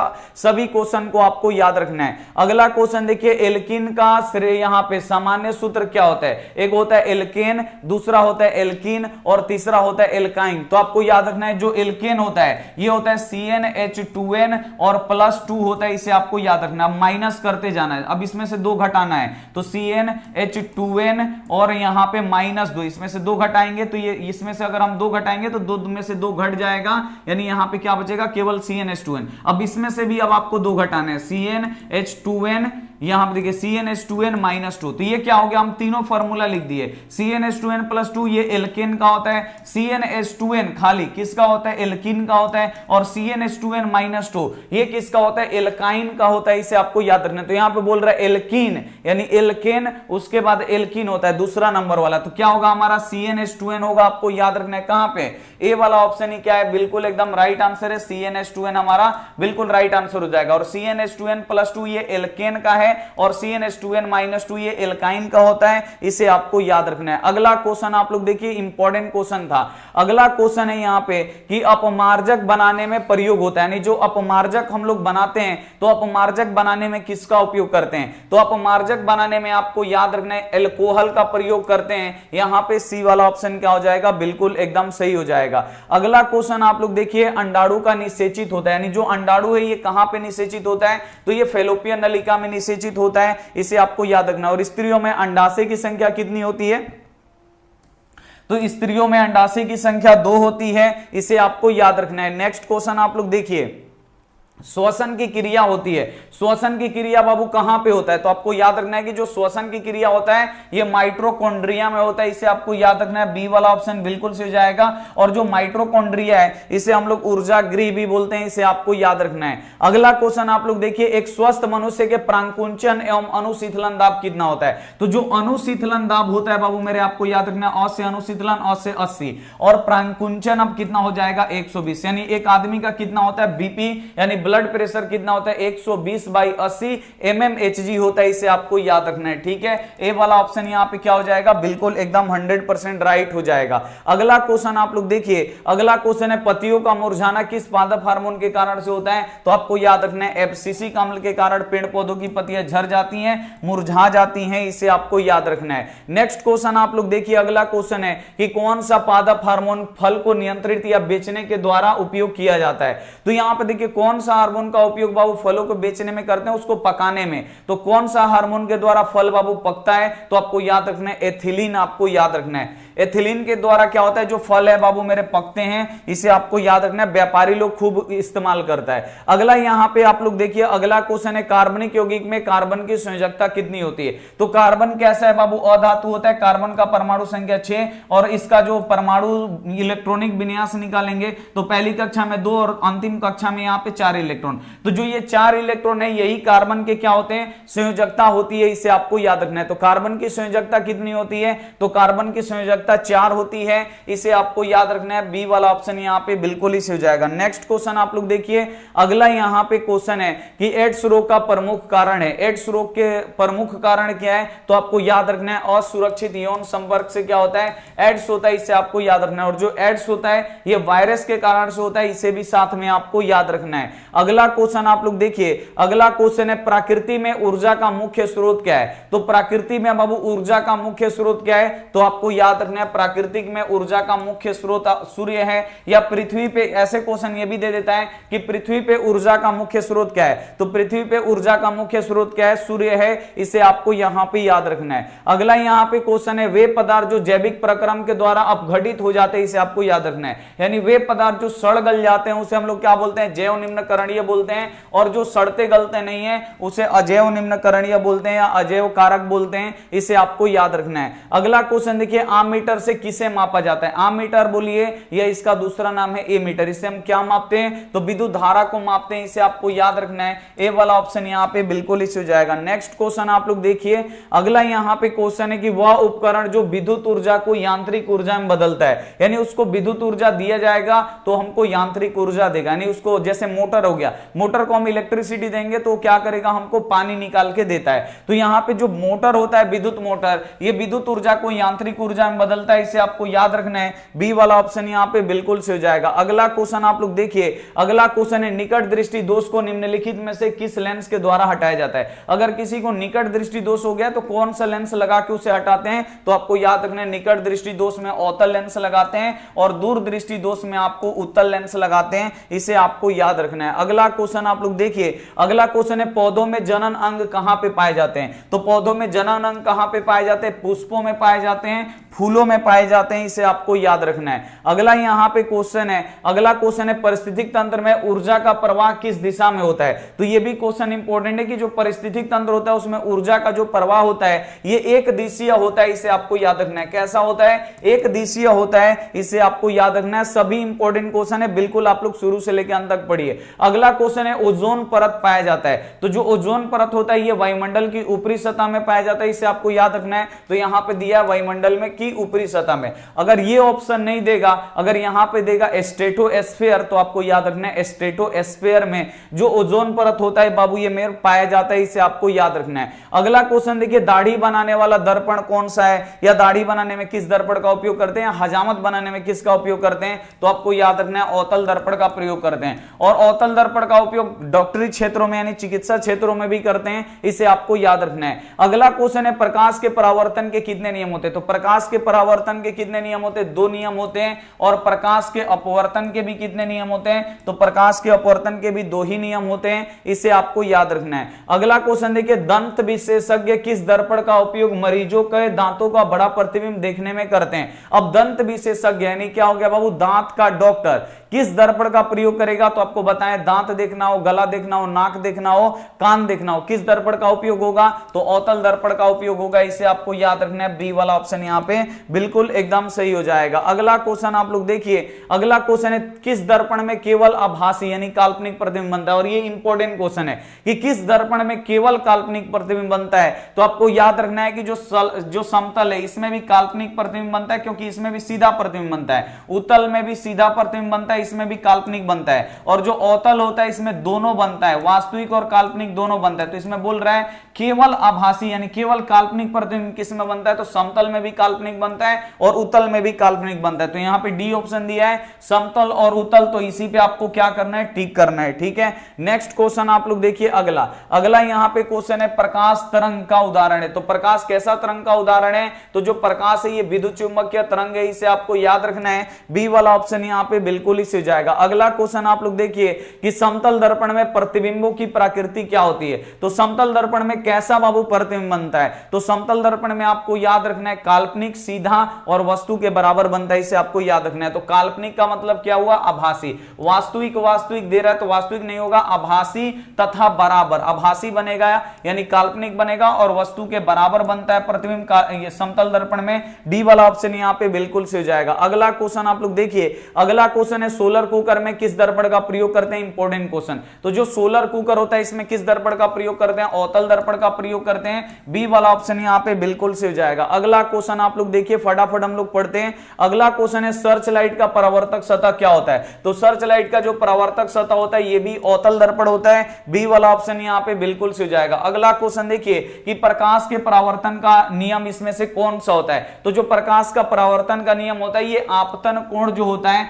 ये परावर्तन कोण के बराबर होता है। और ये इंपॉर्टेंट क्वेश्चन है बोर्ड परीक्षा के लिए। प्रकाश के परावर्तन में क्या होता है कि जो आपतन कोण होता है ये परावर्तन कोण के बराबर होता है। अगला क्वेश्चन आप लोग देखिए, अगला क्वेश्चन है समतल दर्पण द्वारा बना प्रतिबिंब होता है। समतल दर्पण में कैसा प्रतिबिंब बनता है, तो आपको याद रखना है जो समतल दर्पण होता है इसमें केवल काल्पनिक प्रतिबिंब बनता है, इसे आपको याद रखना है। तो समतल दर्पण में केवल काल्पनिक प्रतिबिंब बनता है। बी वाला ऑप्शन यहाँ पे क्या हो जाएगा, बिल्कुल एकदम 100% राइट हो जाएगा। अगला यहाँ पे क्वेश्चन है किसी दर्पण का मध्य बिंदु कहलाता है। तो ये दर्पण है इसका जो मध्य बिंदु है बाबू ये क्या कहलाता है, तो आपको याद रखना है ये ध्रुव कहलाता है। क्या कहलाता है, ध्रुव कहलाता है। और ध्रुव को किससे सूचित करते हैं, तो पी से सूचित करते हैं, इसे आपको याद रखना है। ठीक है, अगला क्वेश्चन आप लोग देखिए कि हजामत बनाने में किसका प्रयोग करते हैं, किस दर्पण का प्रयोग करते हैं। तो हजामत बनाने में अवतल दर्पण का प्रयोग करते हैं। बी वाला ऑप्शन यहां पे क्या हो जाएगा, बिल्कुल एकदम 100% राइट आंसर हो जाएगा। समतल दर्पण का रेखीय आवर्धन होता है, इंपॉर्टेंट क्वेश्चन। समतल दर्पण में जो बाबू आवर्धन होता है, आवर्धन के ऐसा ही मात्र कुछ भी नहीं होता है, प्रतिबिंब की ऊंचाई तथा वस्तु की ऊंचाई। तो जो समतल दर्पण होता है ना इसमें वस्तु का प्रतिबिंब और वस्तु एकदम प्रतिबिंब बराबर बनता है। चार, अगर वस्तु की लंबाई 4 मीटर है तो इसका प्रतिबिंब भी कितना बनेगा 4 मीटर। तो वस्तु का प्रतिबिंब कितना है 4 मीटर है और वस्तु का खुद लंबाई है कितना है 4 मीटर है। मीटर से मीटर कट जाएगा, 4 से 4 बचेगा कितना 1। यानी जो आवर्धन है ना बाबू वो हमेशा समतल दर्पण में 1 के बराबर होता है। यानी जो ये m होगा ये हमेशा 1 के बराबर होगा, इसे आपको याद रखना है। यहां पे सी वाला ऑप्शन बिल्कुल से हो जाएगा। अगला यहां पे क्वेश्चन देखिए कि प्रतिबिंब की ऊंचाई तथा वस्तु के ऊंचाई के अनुपात को क्या कहते हैं। तो प्रतिबिंब की ऊंचाई और वस्तु के ऊंचाई के अनुपात को आवर्धन बोलेंगे और आवर्धन का कोई भी ऐसा ही मात्रक नहीं होता है, यह मात्रक विहीन होता है, इसे आपको याद रखना है। अगला क्वेश्चन देखिए गाड़ियों के अग्रदीप में किसका प्रयोग करते हैं। अग्रदीप यानी बाबू मेरे हेडलाइट, हेडलाइट में किसका प्रयोग करते हैं तो आपको याद रखना है अवतल दर्पण का उपयोग करते हैं। गाड़ी का जो हेडलाइट होता है उसमें हेडलाइट को क्या बोलते हैं हिंदी में अग्रदीप बोलते हैं। उसमें किस दर्पण का प्रयोग किया जाता है अवतल दर्पण का प्रयोग किया जाता है।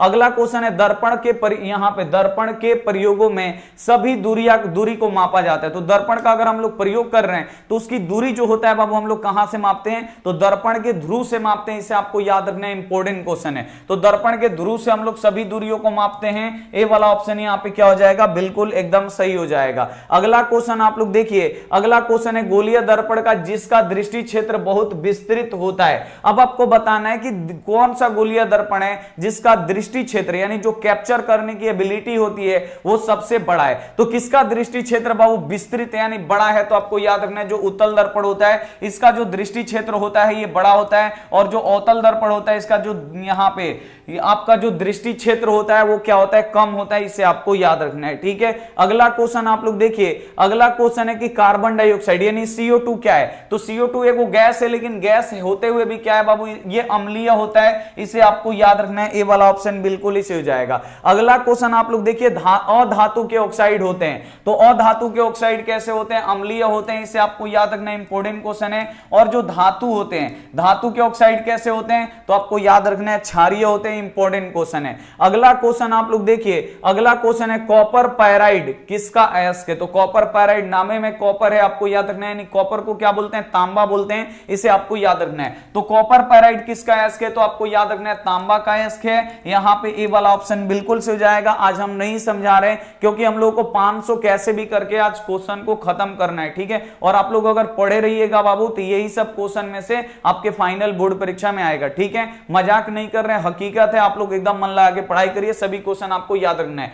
हीरा एवं ग्रेफाइट होता है। तो जो बाबू हीरा और ग्रेफाइट होता है ये क्या होता है तो हीरा और ग्रेफाइट बाबू मेरे ये कार्बन के अपरूप होते हैं, इसे आपको याद रखना है। हीरा और ग्रेफाइट क्या होता है तो ये कार्बन के अपरूप होता है। डी वाला ऑप्शन यहां पे क्या हो जाएगा बिल्कुल से हो जाएगा। और जो हीरा होता है दुनिया का सबसे कठोर पदार्थ होता है और जो ग्रेफाइट होता है ये अधातु होते हुए भी विद्युत का सुचालक होता है, इसे आपको याद रखना है। नेक्स्ट क्वेश्चन पे चलते हैं। अगला क्वेश्चन है कि कौन सा संयोजी यौगिक है, ये भी क्वेश्चन आता है। तो आपको सिंपल याद रखना है कि जो यहां पे CaCl2 जो होता है ये सहसंयोजिक यौगिक होता है। सी वाला ऑप्शन यहां पे बिल्कुल से हो जाएगा। अगला क्वेश्चन देखिए कार्बन क्या है, कार्बन धातु है कि अधातु है कि उपधातु। तो जो कार्बन है बाबू मेरे ये अधातु होता है, इसे आपको याद रखना है। कार्बन क्या होता है अधातु होता है, इसे आपको याद रखना है। अगला क्वेश्चन आपसे यहीं से पूछ देता है कि कार्बन का शुद्ध रूप क्या होता है। तो कार्बन का शुद्ध रूप क्या होता है तो हीरा होता है, तो इसे भी साथ में आपको याद रखना है। नेक्स्ट क्वेश्चन पे चलते हैं। अगला क्वेश्चन है मनुष्य का प्रमुख उत्सर्जी अंग कौन सा है। तो मनुष्य का उत्सर्जी अंग कौन सा होता है बाबू किडनी होता है। किडनी के बारे में हम आपको बहुत बताए हैं, आज केवल आप लोग पढ़ लीजिए क्वेश्चन, ठीक है। इंपॉर्टेंट क्वेश्चन है। प्रकाश संश्लेषण के लिए निम्नलिखित में से कौन से कच्चे पदार्थ की आवश्यकता नहीं है। अब प्रकाश संश्लेषण की क्रिया पेड़ पौधों में होती है और किसका उपयोग पेड़ पौधे नहीं करते हैं प्रकाश संश्लेषण की क्रिया में। तो किसका किसका करते हैं तो कार्बन डाइऑक्साइड का प्रयोग करते हैं, जल का प्रयोग करते हैं, खनिज लवण का प्रयोग करते हैं, सूर्य की प्रकाश का उपयोग करते हैं, क्लोरोफिल का प्रयोग करते हैं। लेकिन जो ऑक्सीजन है बाबू मेरे आपको याद रखना है ऑक्सीजन का उपयोग पेड़ पौधा नहीं करता है प्रकाश संश्लेषण की क्रिया में, इसे आपको याद रखना है, ठीक है। इंपॉर्टेंट क्वेश्चन था बोर्ड परीक्षा के लिए। अगला क्वेश्चन है शरीर की सबसे छोटी रक्तवाहिनी कौन सी है। तो शरीर की सबसे छोटी रक्तवाहिनी वेना कैव है, इसे आपको याद रखना है। डी वाला ऑप्शन बिल्कुल से हो जाएगा। अगला क्वेश्चन देखिए पुष्पी पौधों में लैंगिक जनन किसके द्वारा होता है। तो पुष्पी पौधों में लैंगिक जनन आपको याद रखना है फूलों के द्वारा होता है। सी वाला ऑप्शन ऑप्शन यहाँ पे बिल्कुल से हो जाएगा। अगला क्वेश्चन देखिए कि मानव मादा में निषेचन होता है। मानव मादा में बाबू निषेचन कहां पे होता है? तो आपको याद रखना है कि जो अंडाणुओं के निषेचन होता है ये फैलोपियन नलिका में होता है, इसे आपको याद रखना है। डी वाला ऑप्शन यहाँ पे बिल्कुल से हो जाएगा, एकदम आप लोग फटाफट पढ़ लीजिए। अगला क्वेश्चन है जिन शब्द किसने जिन शब्द का मतलब किसने दिया? जिन शब्द किसने प्रस्तुत किया? तो जो जिन शब्द था बाबू ये जोहानसन ने दिया था, इसे आपको याद रखना है। और जो जीन होता है ये क्या करता है कि माता पिता के गुण उनके संतानों में पहुंचाता है, इसे आपको याद रखना है। अगला क्वेश्चन आप लोग देखिए सीएफसी क्या है? तो सीएफसी का पूरा नाम पूछता है तो आपको याद रखना है क्लोरोफ्लोरोकार्बन होता है। सीएफसी का पूरा नाम क्या होता है? क्लोरोफ्लोरोकार्बन होता है। और ये क्लोरोफ्लोरोकार्बन क्या करता है? तो ये ओजोन परत को नष्ट करता है। और क्लोरोफ्लोरोकार्बन कहां से निकलता है? तो जो रेफ्रिजरेटर होता है जिसे हम लोग फ्रिज बोलते हैं, एसी से निकलता है और बड़े बड़े इंजनों से निकलता है, इसे आपको याद रखना है। अगला क्वेश्चन आप लोग देखिए चिपको आंदोलन किस वर्ष में शुरू हुआ? तो जो चिपको आंदोलन था ये 1973 में शुरू हुआ। कहां से शुरू हुआ? तो उत्तराखंड के गढ़वाल जिले से शुरू हुआ था। और चिपको आंदोलन के अग्रणी नेता कौन थे? तो सुंदरलाल बहुगुणा थे। और चिपको आंदोलन में किसे बचाया गया? तो पेड़ पौधों को काटने से बचाया गया, इसे आपको याद रखना है। अगला क्वेश्चन देखिए एक स्वस्थ आंख के लिए दूर बिंदु कितना होता है? निकटतम तो हम लोग जानते हैं निकटतम कितना होता है? 25 सेंटीमीटर। दूर वाला बिंदु कितना होता है? तो बाबू मेरे आपको याद रखना है जो दूर का बिंदु होता है ये अनंत होता है। डी वाला ऑप्शन यहाँ पे बिल्कुल से हो जाएगा। अगला क्वेश्चन देखिए कि डायनेमो में होता है। डायनेमो क्या करता है? तो डायनेमो जो होता है उसको जितना हम लोग घुमाएंगे ना उतना हमें इलेक्ट्रिसिटी निकलता है, इसे आपको याद रखना है, यानी विद्युत धारा मिलता है। यानी उसको हम लोग जितना घुमाएंगे तो घुमाना यहाँ पे क्या हो गया? यांत्रिक ऊर्जा हो गया। और उसके बाद जितना वो घूमेगा तो हमें क्या मिलेगा? विद्युत ऊर्जा मिलेगा। यानी ये यांत्रिक ऊर्जा को किस में बदलेगा? विद्युत ऊर्जा में। डायनेमो जो होता है ये यांत्रिक ऊर्जा को विद्युत ऊर्जा में बदलता है, इसे आपको याद रखना है। ए वाला ऑप्शन यहाँ पे बिल्कुल सही हो जाएगा। नेक्स्ट क्वेश्चन पे हम लोग चलते हैं। अगला यहाँ पे क्वेश्चन है विद्युत मोटर बदलता है। अब देखिए जो विद्युत मोटर होता है, विद्युत मोटर को पहले करंट दीजिए तब वो आपको पानी निकाल के देगा, ठीक है। यानी ये क्या करता है? विद्युत ऊर्जा को यांत्रिक ऊर्जा में बदलता है, इसे आपको याद रखना है। बी वाला ऑप्शन यहाँ पे क्या हो जाएगा? बिल्कुल एकदम राइट आंसर हम लोग का हो जाएगा। अगला क्वेश्चन देखिए प्लास्टर ऑफ पेरिस का जमने का कारण है। प्लास्टर ऑफ पेरिस का रासायनिक सूत्र CuSO4 × 12H2O होता है, इसे आपको याद रखना है। और प्लास्टर ऑफ पेरिस बाबू किसके कारण से जमता है? तो जब जैसे उसमें पानी मिलाएंगे 5 मिनट के अंदर वो सीमेंट से भी क्या होता है? कठोर हो जाता है, इसे आपको याद रखना है। तो प्लास्टर ऑफ पेरिस किसके कारण से जमता है? तो जलासन के कारण। जलासन का मतलब जब उसमें हम जल मिलाएंगे तो एकदम जम के एकदम 5 मिनट में क्या हो जाएगा? कठोर हो जाएगा। अगला क्वेश्चन यहां पे देखिए कौन सा अभिलक्षण वंशागुणत नहीं है? तो वंशागुणत कौन सा लक्षण नहीं है? तो आपको याद रखना है कि यहां पे चमड़ी का जो रंग होता है ये वंशागुणत नहीं होता, इसे आपको याद रखना है। यहां पे बी वाला ऑप्शन यहां पे बिल्कुल से जाएगा। अगर माता पिता गोरे हैं तो उनके बच्चे गोरा होगा, ये मतलब ये नहीं है। काला भी हो सकता है, सांवला भी हो सकता है। अगर माता पिता काले हैं तो गोरा भी बच्चा हो सकता है, ऐसा कोई नहीं मतलब ये है, वंशागुणत नहीं है, इसे आपको याद रखना है। तो जो चमड़ी का रंग होता है ये वंशागुणत नहीं होता, इसे आपको याद रखना है। अगला क्वेश्चन देखिए कौन जैव निम्नकरणीय कचरा है? निम्नकरणीय जैव निम्नकरणीय का मतलब जो सड़ गल जाएगा। तो इसमें से देखिए कौन सड़ गल जाते हैं? जो टिश्यू पेपर होते हैं ये सड़ गल जाते हैं, आपको याद रखना है। केला का छिलका भी यहाँ पे सड़ गल जाता है, लेकिन जो थर्मोकोल होता है ये सड़ता गलता नहीं है। तो यहाँ पे होना चाहिए कौन जैव निम्नकरणीय कचरा नहीं है? तो इसमें से कौन जैव निम्नकरणीय कचरा नहीं है? तो आपको याद रखना है जो थर्मोकोल होता है। थर्मोकोल कभी सड़ता गलता नहीं है, इसे आपको याद रखना है। यहाँ पे सी वाला ऑप्शन क्या हो जाएगा? बिल्कुल से हो जाएगा। अगला क्वेश्चन देखिए कौन सी गैस यहाँ वैश्विक उष्मण के लिए उत्तरदायी है? तो वैश्विक उष्मण के लिए बाबू कौन सा गैस उत्तरदायी है? या ग्रीन हाउस के लिए कौन सा गैस उत्तरदायी है? या आपसे पूछ देता है कि वो कौन सा गैस है जो मतलब सबसे प्रदूषित गैस है? तो आपको याद रखना है वो कौन सा गैस है? कार्बन डाइऑक्साइड है। ए वाला ऑप्शन यहाँ पे बिल्कुल से हो जाएगा। नेक्स्ट क्वेश्चन आप लोग देखिए। अगला यहाँ पे क्वेश्चन है कि मानव नेत्र के जिस भाग पर किसी वस्तु का प्रतिबिंब बनता है वो है, यानी आंख पे कहां पे प्रतिबिंब बनता है? तो आपको याद रखना है दृष्टि पटल या रेटिना। रेटिना या दृष्टि पटल पर मनुष्यों का प्रतिबिंब, मनुष्य के आंखों का प्रतिबिंब बनता है, इसे आपको याद रखना है। अगला क्वेश्चन देखिए मानव नेत्र में किस प्रकार का लेंस पाए जाते हैं? जो हमारे आंख होते हैं इसमें कौन से लेंस पाए जाते हैं? तो आपको याद रखना है मानव नेत्र में उत्तल लेंस पाए जाते हैं, इसे आपको याद रखना है। ए वाला ऑप्शन यहाँ पे बिल्कुल से हो जाएगा। अगला क्वेश्चन आप लोग देखिए अभिनेत्र लेंस की फोकस दूरी में परिवर्तन किया जाता है। किसके द्वारा बाबू फोकस दूरी में परिवर्तन किया जाता है? तो आपको याद रखना है कि जो आइरिस या परितारिका होता है ये क्या करता है? फोकस दूरी में परिवर्तन करता है। इसे आपको याद रखना है। डी वाला ऑप्शन यहां पे बिल्कुल से हो जाएगा। अगला क्वेश्चन आप लोग देखिए, अगला क्वेश्चन है 1 एंगस्ट्रॉम का मान होता है, तो 1 एंगस्ट्रॉम किसके बराबर होता है? तो आपको याद रखना है 10 के पावर माइनस 10 मीटर के बराबर होता है। इसे आपको याद रखना है, बोर्ड एग्जाम में पूछा जाता है। अगला आप लोग यहां पे क्वेश्चन देखिए, दृश्य प्रकाश में किस वर्ण, वर्ण का मतलब होता है रंग, किस रंग का तरंगदैर्ध्य अधिकतम होता है, यानी किस रंग का यहां पे पूछ रहा है तरंगदैर्ध्य सबसे अधिक होता है? तो आपको याद रखना है कि जो लाल रंग होता है इसका तरंगदैर्ध्य अधिक होता है और बैंगनी रंग का जो तरंगदैर्ध्य होता है ये कम होता है। इसे आपको याद रखना इंपॉर्टेंट है। अगला क्वेश्चन आप लोग देखिए कि निकट दृष्टि दोष के निवारण में किस लेंस का उपयोग करते हैं? तो निकट दृष्टि को दोष को दूर करने के लिए अवतल लेंस का प्रयोग करते हैं। बी वाला ऑप्शन यहां पे बिल्कुल से हो जाएगा। अगला क्वेश्चन देखिए, अगला क्वेश्चन है स्पेक्ट्रम प्राप्त करने के लिए किसका उपयोग करेंगे? यानी स्पेक्ट्रम क्या होता है बाबू? जब प्रिज्म से होकर सूर्य का श्वेत प्रकाश गुजरता है तो ये 7 रंगों में विभक्त हो जाता है। अगर इसको हम पर्दा पे उतार लेंगे स्पेक्ट्रम हो जाएगा।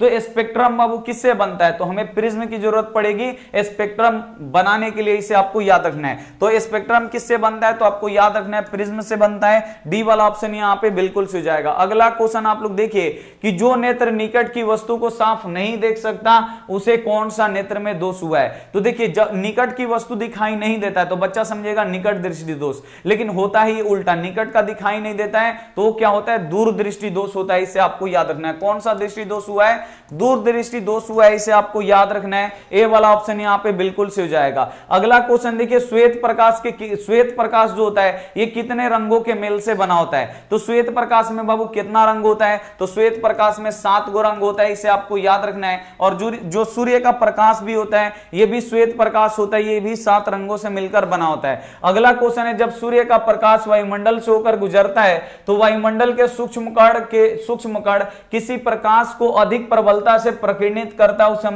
बोला जा रहा है किस रंग के प्रकाश को अधिक प्रबलता से यहां पे प्रकीर्णित करता है? तो वायुमंडल में बाबू मेरे कौन से रंग का प्रकीर्णन सबसे अधिक होता है? तो आपको याद रखना है कि जो नीला रंग है, यहां पे देखिए लिखा गया है जो नीला रंग है, नीला रंग का क्या होता है? प्रकीर्णन सबसे अधिक होता है, जिसके कारण जो हमारा आकाश है वो भी नीला दिखाई देता है। इसे आपको याद रखना है। अगला क्वेश्चन आप लोग देखिए, यहां पे क्वेश्चन क्या है? क्वेश्चन है कि स्पेक्ट्रम में किस रंग के किरण का झुकाव यहां पे अधिक होता है? अब यहां पे बताना है स्पेक्ट्रम में किस रंग के किरण का झुकाव अधिक होता है। तो आपको याद रखना है कि जो बैंगनी रंग होता है सबसे नीचे होता है और उसका झुकाव भी सबसे अधिक होता है और उसका विचलन भी सबसे अधिक होता है। इसे आपको याद रखना है। बैंगनी रंग का जो विचलन होता है यानी जो झुकाव होता है सबसे अधिक होता है। इसे आपको याद रखना है। अगला क्वेश्चन देखिए, अंतरिक्ष यात्री को आकाश दिखाई देता है। जो अंतरिक्ष यात्री हैं या चंद्रमा पे खड़े होकर अगर हम आकाश को देखेंगे तो कैसा दिखाई देगा? तो आपको याद रखना है अंतरिक्ष से अगर देखेंगे तो कैसा दिखाई देगा? आकाश हमारा काला दिखाई देगा।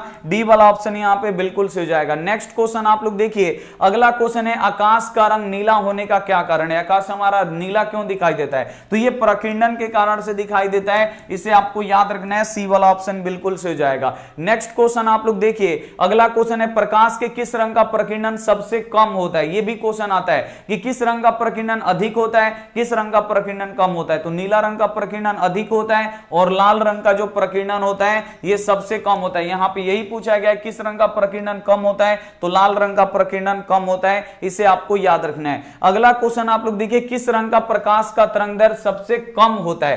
प्रकाश में आपको बताना है किस रंग का तरंगदैर्ध्य सबसे कम होता है। तो आपको याद रखना है कि जो बैंगनी रंग होता है इसका जो तरंगदैर्ध्य होता है कम होता है और लाल का जो तरंगदैर्ध्य होता है अधिक होता है। इसे आपको याद रखना है। अगला क्वेश्चन देखिए, इंद्रधनुष का भीतरी हिस्सा किस रंग का होता है? यानी जो इंद्रधनुष होता है इसमें का जो भीतरी जो रंग होता है मतलब कौन सा कलर का होता है? तो ये आपको याद रखना है, ये बैंगनी कलर का होता है और बाहरी जो रंग होता है ये लाल कलर का होता है। इसे आपको याद रखना है। और इंद्रधनुष में कितने रंग होते हैं? तो इंद्रधनुष में 7 रंग होते हैं। इसे आपको याद रखना है। तो यहां पे पूछ रहा है कि इंद्रधनुष में भीतरी हिस्सा किस रंग का होता है, यानी अंदर का रंग कौन सा होता है? बैगनी होता है। इसे आपको याद रखना है। और बाहर का कैसा होता है? लाल रंग का होता है। इसे आपको याद रखना है। अगला क्वेश्चन आप लोग देखिए, यहां पे अगला यहां पे क्वेश्चन है कि किसी कोलाइडी बिलियन में निलंबित कणों से प्रकाश का प्रकीर्णन को कहते हैं। तो किसी कोलाइडी बिलियन में निलंबित प्रकाश की किरणों को हम लोग क्या कहते हैं? तो आपको याद रखना है टिंडल प्रभाव बोलते हैं। क्या बोलते हैं उसे?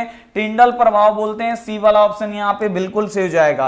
अगला क्वेश्चन आप लोग देख लीजिए। अगला यहाँ पे क्वेश्चन है कि पुतली के साइज को कौन नियंत्रित करता है, यानी जो हमारी पुतली होती है तेज प्रकाश में छोटी हो जाती है और कम प्रकाश में बड़ी हो जाती है, तो छोटा बड़ा कौन करता है, तो आपको याद रखना है आइरिस या परितारिका करता है। इसे आपको याद रखना है। बी वाला ऑप्शन यहाँ पे क्या हो जाएगा, बिल्कुल एकदम सही हो जाएगा। अगला क्वेश्चन आप लोग देखिए।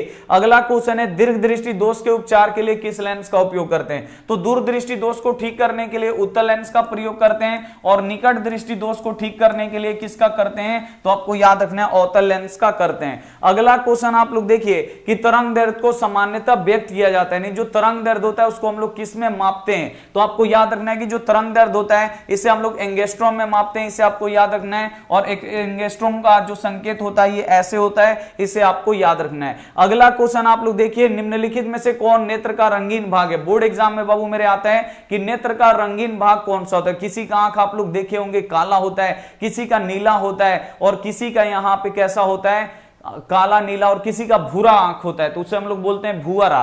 तो बाबू मेरे यहां पे देखिए किसी नेत्र का यहां पे नेत्र का रंगीन भाग कौन सा होता है, तो आपको याद रखना है कि जो यहां पे आइरिस यानी जो परितारिका होता है, आइरिस या परितारिका यही क्या होता है बाबू, नेत्र का रंगीन भाग होता है, इसे आपको याद रखना है। अगला क्वेश्चन आप लोग देखिए कि पानी से भरी बाल्टी का गहराई कम दिखना किस कारण के कारण होता है, तो ये सभी प्रकाश के अपवर्तन के कारण से होता है। या आपका जो बाल्टी में रखा हुआ छड़ है वो हुआ दिखाई देता है, या बाल्टी का पेंदी ऊपर उठा हुआ दिखाई देता है, ये सब किसके कारण से होते हैं, तो आपको याद रखना है ये अपवर्तन के कारण से होते हैं। अगला क्वेश्चन बाबू इंपॉर्टेंट है, जो बता रहे हैं उसे आप लोग बिल्कुल ध्यान से समझिए। यहां पे एक और आपसे क्वेश्चन पूछता है कि समुद्र का जो जल है वो नीला क्यों दिखाई देता है, तो समुद्र का जो बाबू जल है ना वो नीला क्यों दिखाई देता है, यहां पे रंग आ गया, तो जब रंग आएगा तो आपको याद रखना है प्रकाश के प्रकीर्णन के कारण। अगर क्वेश्चन आ गया फाइनल बोर्ड परीक्षा में कि समुद्र का जल नीला क्यों दिखाई देता है, तो प्रकाश के प्रकीर्णन के कारण से दिखाई देता है, इसे आपको याद रखना है। अगला क्वेश्चन देखिए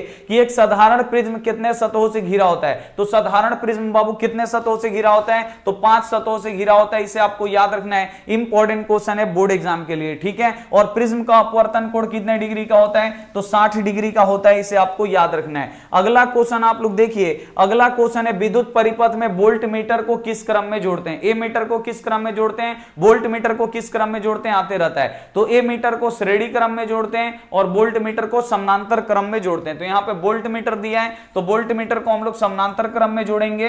बी वाला ऑप्शन यहां पे बिल्कुल सही हो जाएगा। अगला क्वेश्चन आप लोग देखिए। अगला यहां पे क्वेश्चन है विद्युत धारा का एसआई मात्रक होता है, तो विद्युत धारा का एसआई मात्रक क्या होता है, एम्पियर होता है, आप सभी बच्चों को पता है। बी वाला ऑप्शन यहां पे क्या हो जाएगा, बिल्कुल एकदम 100% राइट हो जाएगा। अगला क्वेश्चन देखिए इंपॉर्टेंट क्वेश्चन है कि इलेक्ट्रॉन पे कितना आवेश होता है, तो इलेक्ट्रॉन पे कितना होता है 1.6 × 10⁻⁻19 कूलम।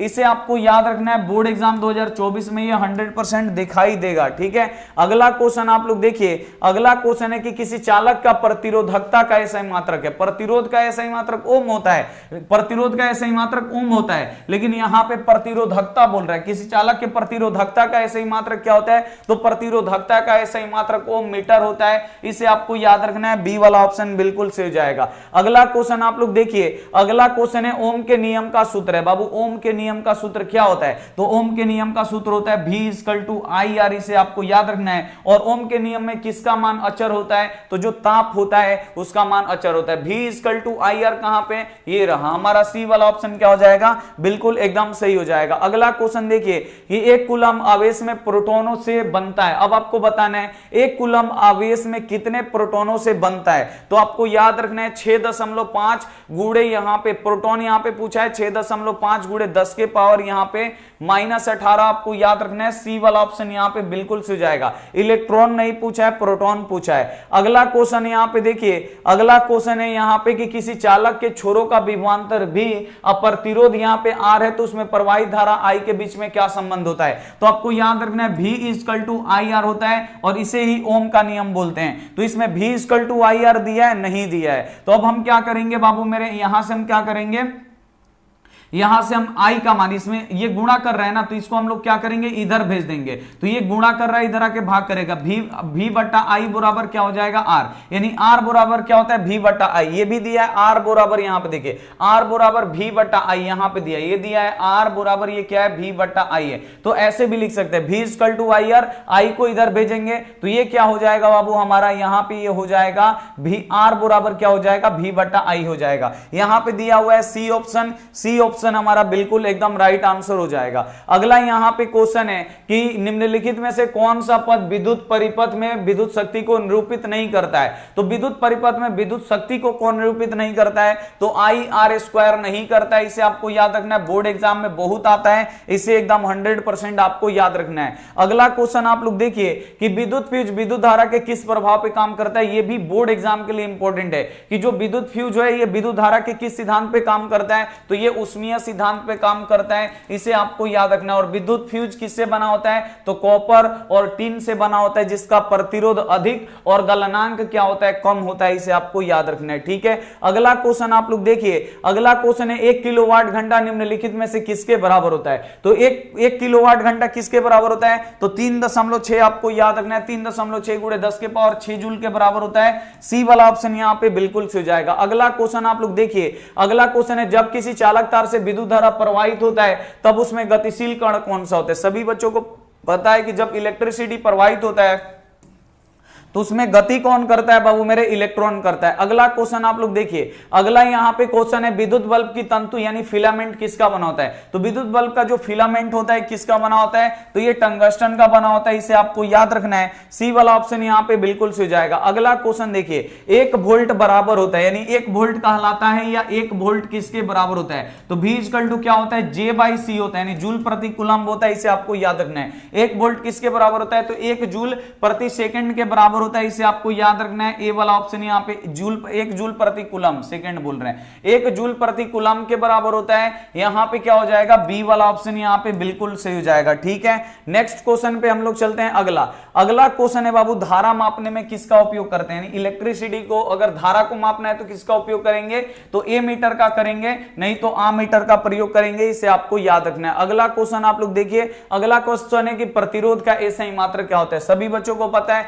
प्रतिरोध का एसआई मात्रक ओम होता है और प्रतिरोधकता का एसआई मात्रक क्या होता है, तो ओम मीटर होता है, इसे आपको याद रखना है। अगला क्वेश्चन आप लोग देखिए, अगला क्वेश्चन है विभवांतर मापने वाले यंत्र को क्या बोलते हैं। तो विभवांतर किससे मापा जाता है, तो वोल्ट मीटर से विभवांतर को मापा जाता है, इसे आपको याद रखना है। बी वाला ऑप्शन यहां पे क्या हो जाएगा, बिल्कुल एकदम सही हो जाएगा। अगला क्वेश्चन आप लोग देखिए, विद्युत शक्ति का एसआई मात्रक क्या होता है। तो विद्युत शक्ति का एसआई मात्रक क्या होता है, तो आपको याद रखना है वाट होता है। इंपॉर्टेंट क्वेश्चन है, ए वाला ऑप्शन बिल्कुल एकदम 100% राइट हो जाएगा। अगला क्वेश्चन देखिए कि सुरंगम किस राज्य की जल संग्रहण व्यवस्था है। तो सुरंगम कहां का बाबू जल संग्रहण व्यवस्था है, तो आपको याद रखना है ये केरल का है। इंपॉर्टेंट क्वेश्चन है, सी वाला ऑप्शन यहां पे बिल्कुल सही हो जाएगा। अगला क्वेश्चन देखिए, अगला क्वेश्चन है कि जैव विविधता का विशिष्ट स्थल कौन सा है। तो जैव विविधता का विशिष्ट स्थल बाबू कौन सा है, तो आपको याद रखना है कि जो यहां पे जो वन है ये जैव विविधता का सबसे यहां पे विशिष्ट स्थल है। डी वाला ऑप्शन यहां पे बिल्कुल सही हो जाएगा।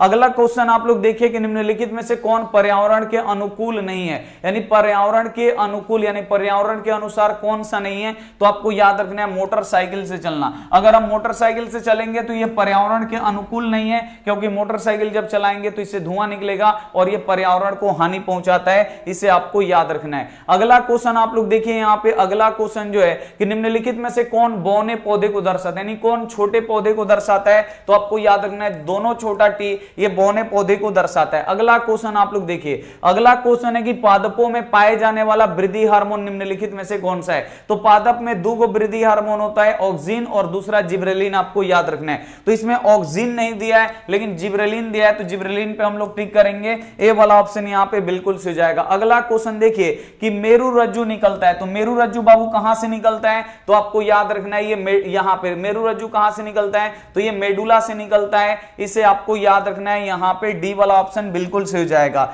अगला क्वेश्चन आप लोग देखिए, अगला यहां पे क्वेश्चन है क्या क्वेश्चन है आप लोग यहां पे ध्यान से देखिए कि निम्नलिखित में से कौन मादा जनतंत्र का भाग नहीं है। तो मादा जनतंत्र का भाग कौन सा होता है? अंडाशय होता है, गर्भाशय होता है, डिंबवाहिनी होता है। लेकिन जो शुक्रवाहिका होता है ये पुरुषों में पाया जाता है। सी वाला ऑप्शन यहां पे बिल्कुल से हो जाएगा। अगला क्वेश्चन देखिए कि पुष्प का कौन सा भाग, यहां पे पुष्प का कौन सा भाग परागकण बनाते हैं? तो परागकण बाबू किसमें बनते हैं? तो आपको याद रखना है पुंकेसर, पुंकेसर में ही परागकण होते हैं, इसे आपको याद रखना है। ठीक है, यहां पे सी वाला ऑप्शन बिल्कुल से हो जाएगा। अगला क्वेश्चन देखिए कि स्त्रियों का लिंग गुणसूत्र का युग्म होता है। स्त्रियों में कौन से लिंग गुणसूत्र पाए जाते हैं? तो आपको याद रखना है XX पाए जाते हैं, और पुरुषों में आपको याद रखना है XY पाया जाता है, इसे आपको याद रखना है। दूसरा क्वेश्चन यहीं से आता है कि लिंग गुणसूत्र का पूर्ण जोड़ा किसमें पाया जाता है? तो लिंग गुणसूत्र का पूर्ण जोड़ा स्त्रियों में पाया जाता है, इसे आपको याद रखना है। अगला क्वेश्चन आप लोग देखिए कि दो तंत्रिका कोशिका के मध्य जो खाली स्थान होता है उसे हम लोग क्या बोलते हैं? तो उसे हम लोग बोलते हैं सिनेप्सिस, से आपको याद रखना है। बी वाला ऑप्शन यहां पे क्या हो जाएगा? बिल्कुल एकदम सही हो जाएगा। अगला क्वेश्चन आप लोग देखिए आधुनिक आवर्त सारणी में उदग्र स्तंभों की संख्या कितनी है?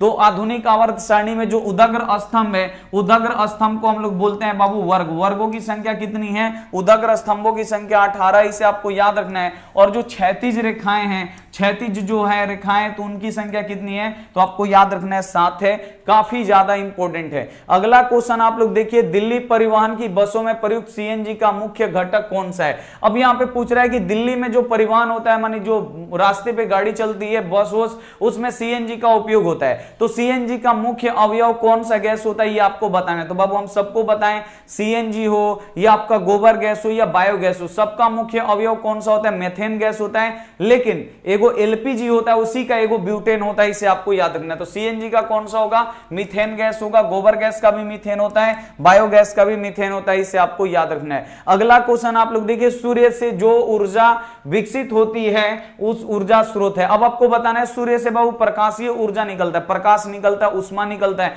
तो ये किस अभिक्रिया के द्वारा निकलता है? कई बार हम आपको बताएं सूर्य से जो ऊर्जा निकलता है ये नाभिकीय संलयन के द्वारा निकलता है, इसे आपको याद रखना है। किसके द्वारा? नाभिकीय संलयन। और इसमें किसका संलयन होता है? तो ये भी हम आपको बताएं हीलियम नाभिकों का क्या होता है? हीलियम का संयोजन होता है, इसे आपको याद रखना है। डी वाला ऑप्शन यहां पे बिल्कुल एकदम सही हो जाएगा। अगला क्वेश्चन आप लोग देखिए निम्न में से कौन अम्ल है? अब इसमें से आपको बताना है अम्ल कौन सा है। तो आप लोग देखिए यहां पे HCl, HCl क्या होता है? अम्ल होता है। और जो HCl है ये हमारे पेट में बनता है, इसे आपको याद रखना है। अगला क्वेश्चन आप लोग देखिए, क्वेश्चन है निम्नलिखित में से कौन सही है? अब इसमें से कौन सही है तो आपको याद रखना है, यहां पे धोने वाला सोडा का आपको रासायनिक सूत्र बताना है। तो धोने वाला सोडा का रासायनिक सूत्र Na2CO3 × 10H2O होता है, इसे आपको याद रखना है। और यही क्या है बाबू मेरे?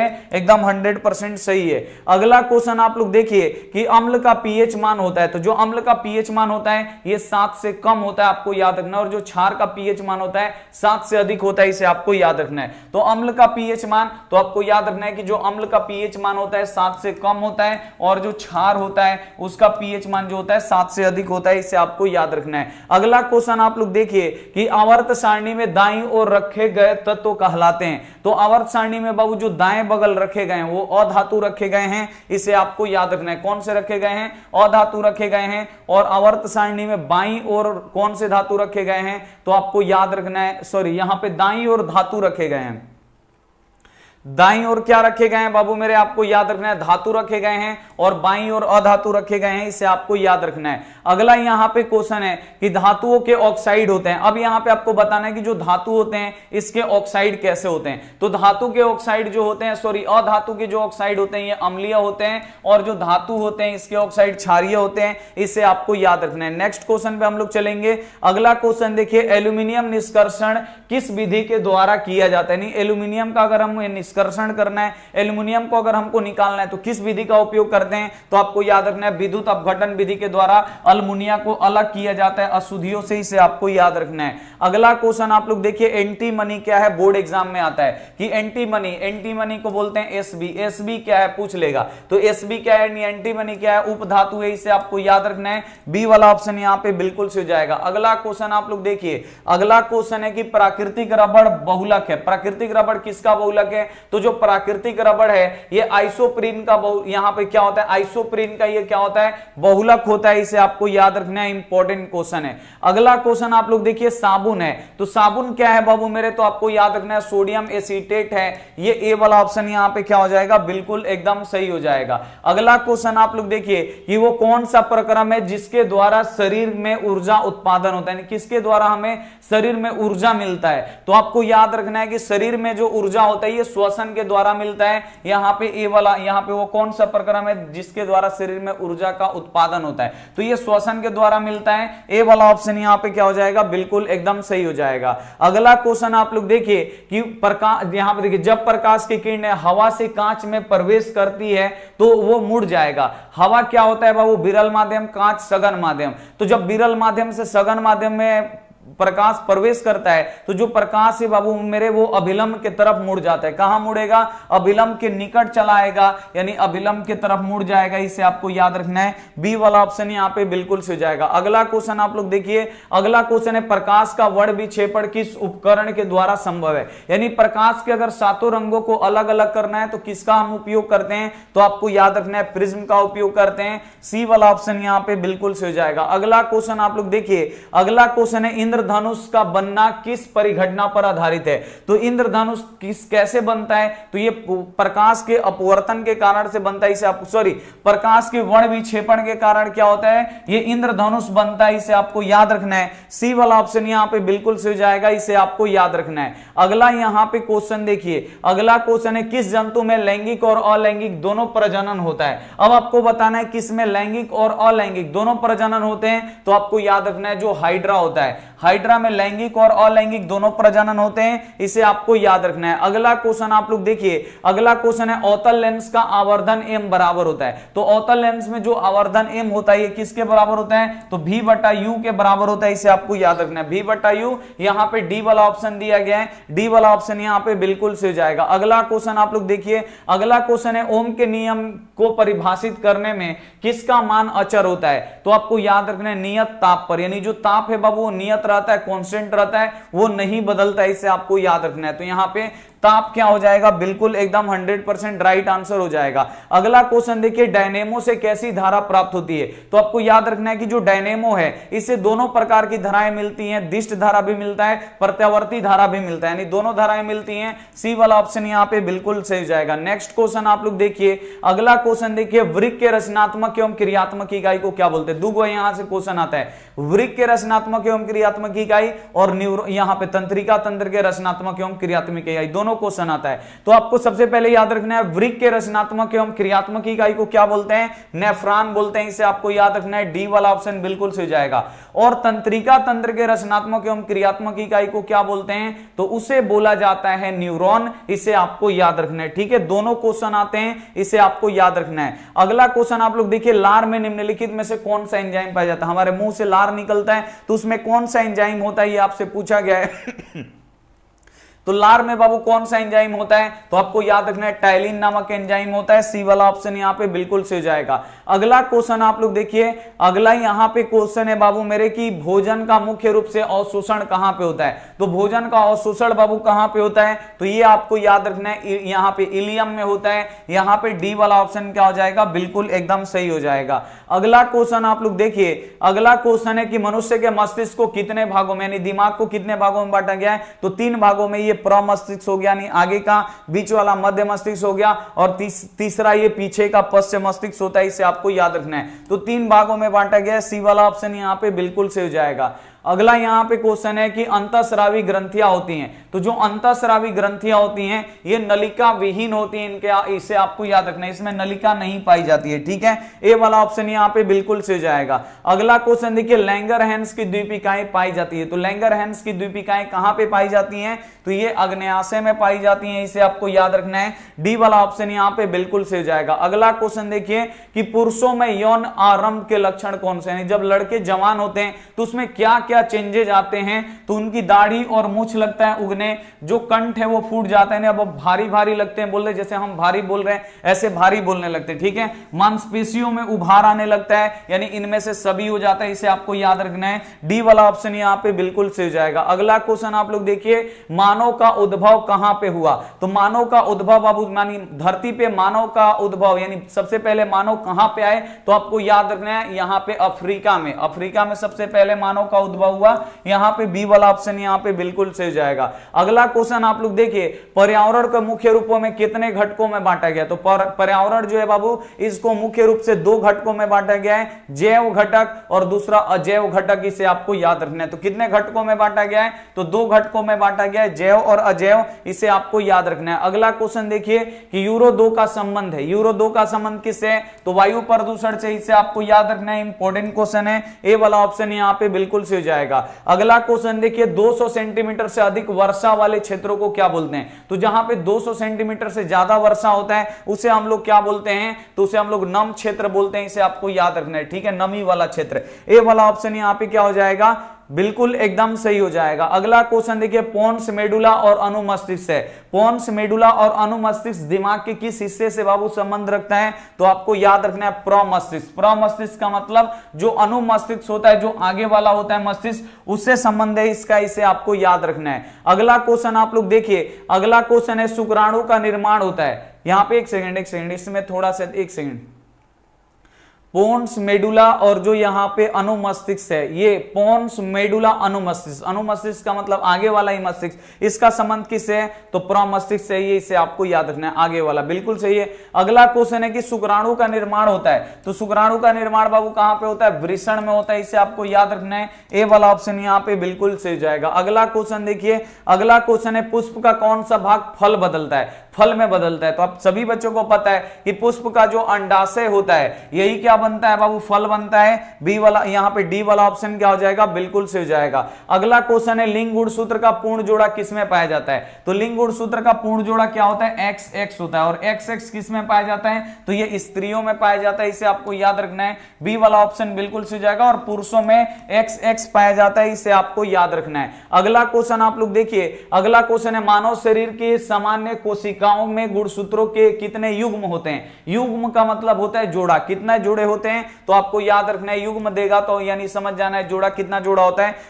यहां पे 23 जोड़ा होता है, इसे आपको याद रखना है। अगला क्वेश्चन देखिए, नर युग्मक और मादा युग्मक के संलग्न को क्या कहते हैं? नर युग्मक और मादा युग्मक जब आपस में मिलता है तो क्या बनता है बाबू? आपको याद रखना है, जाइगोट बनता है। और इसे हम लोग क्या बोलते हैं? निषेचन बोलते हैं, इसे आपको याद रखना है, ठीक है। ए वाला ऑप्शन यहां पे क्या हो जाएगा? बिल्कुल सही हो जाएगा। अगला क्वेश्चन देखिए, परागकोश में होते हैं, तो परागकोश में क्या होते हैं? परागकोश में परागकण होते हैं। डी वाला ऑप्शन यहां पे बिल्कुल सही हो जाएगा। अगला क्वेश्चन देखिए, अगला क्वेश्चन है द्विखंडन होता है। सभी बच्चों को पता है कि जो द्विखंडन होता है ये अमीबा में भी होता है, पैरामीशियम में भी होता है और लिस्मेनिया में भी होता है। इनमें से सभी में द्विखंडन होता है, इसे आपको याद रखना है। डी वाला ऑप्शन यहां पे बिल्कुल सही हो जाएगा। अगला क्वेश्चन देखिए, फूल का नर प्रजनन अंग होता है, तो फूल का नर प्रजनन अंग क्या होता है?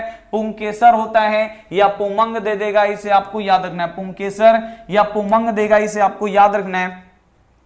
और स्त्री वाला भाग क्या होता है? जयांग होता है, इसे आपको याद रखना है। अगला क्वेश्चन आप लोग देखिए, अगला क्वेश्चन यहां पे है कि पुष्पी पौधों में लैंगिक जनन किसके द्वारा होता है? तो पुष्पी पौधों में अगर लैंगिक जनन होता है तो ये किसके द्वारा होता है? फूलों के द्वारा होता है, इसे आपको याद रखना है। सी वाला ऑप्शन यहां पे बिल्कुल से हो जाएगा। अगला क्वेश्चन आप लोग देखिए, निम्नलिखित में से कौन एक लिंगी पादप का उदाहरण है? क्वेश्चन आता है कि एक लिंगी पादप कौन सा है? तो आपको याद रखना है जो पपीता है ये एक लिंगी पादप होता है। सी वाला ऑप्शन यहां पे बिल्कुल से हो जाएगा। अगला क्वेश्चन देखिए, अगला क्वेश्चन है निम्नलिखित में से कौन उभयलिंगी जंतु है? आपको पता है जिसमें दोनों लिंग उपस्थित होते हैं उसे उभयलिंगी या द्विलिंगी बोलते हैं। तो उभयलिंगी जंतु कौन सा है? तो जो केंचुआ है ये उभयलिंगी जंतु होता है, इसे आपको याद रखना है। ए वाला ऑप्शन यहाँ पे बिल्कुल से हो जाएगा। अगला क्वेश्चन देखिए, अगला क्वेश्चन है पौधों में जनन अंग कहां पे पाए जाते हैं? तो पौधों में जनन अंग कहां पे पाए जाते हैं? पुष्पों यानी फूलों में पाए जाते हैं। रिपीट हो चुका है, सी वाला ऑप्शन यहाँ पे बिल्कुल से हो जाएगा। अगला क्वेश्चन देखिए,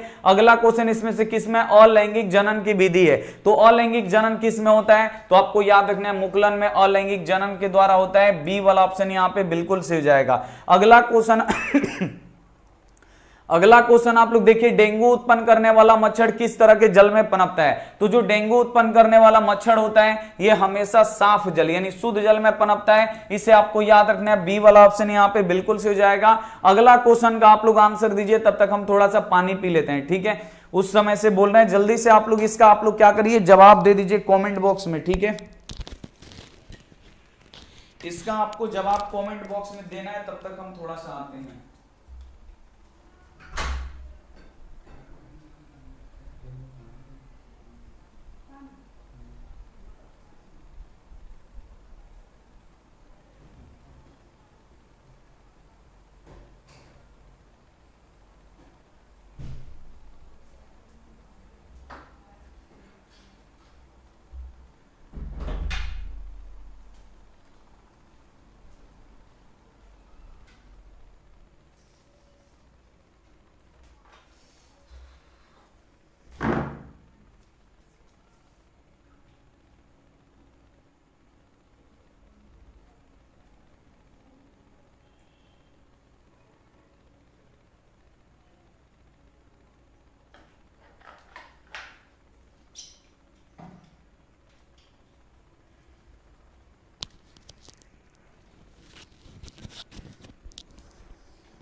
चलिए अगला क्वेश्चन यहाँ पे देखिए क्या है कि मलेरिया उत्पन्न करने वाला मच्छर किस जल में पनपता है, ये आपको बताना है। तो जो मलेरिया वाला होता है ये गंदा जल में पनपता है। बी वाला ऑप्शन यहाँ पे क्या हो जाएगा, बिल्कुल सही हो जाएगा। नेक्स्ट क्वेश्चन आप लोग देखिए, नर युग्मक और मादा युग्मक के संयोजन से क्या बनता है? तो नर युग्मक और मादा युग्मक के संयोजन से क्या बनता है? तो जाइगोट या युग्मजन बनता है, इसे आपको याद रखना है। ए वाला ऑप्शन यहाँ पे क्या हो जाएगा, बिल्कुल एकदम सही हो जाएगा। अगला क्वेश्चन देखिए, किसमें बाह्य निषेचन होता है? तो किसमें बाह्य निषेचन होता है? तो आपको याद रखना है कि जो मेढक होता है इसमें बाह्य निषेचन होता है, इसे आपको याद रखना है, इंपॉर्टेंट क्वेश्चन है। अगला क्वेश्चन देखिए, वास्तविक वस्तु का आभासी प्रतिबिंब किसमें बनता है? तो आभासी प्रतिबिंब तीनों दर्पण में बनता है, समतल में भी बनता है, उत्तल में भी बनता है और अवतल में भी बनता है। सभी में आभासी बनता है, आपको याद रखना है। तो समतल में भी बन रहा है, उत्तल में भी बन रहा है, अवतल में भी बनता है, ठीक है? सभी में आभासी बनता है।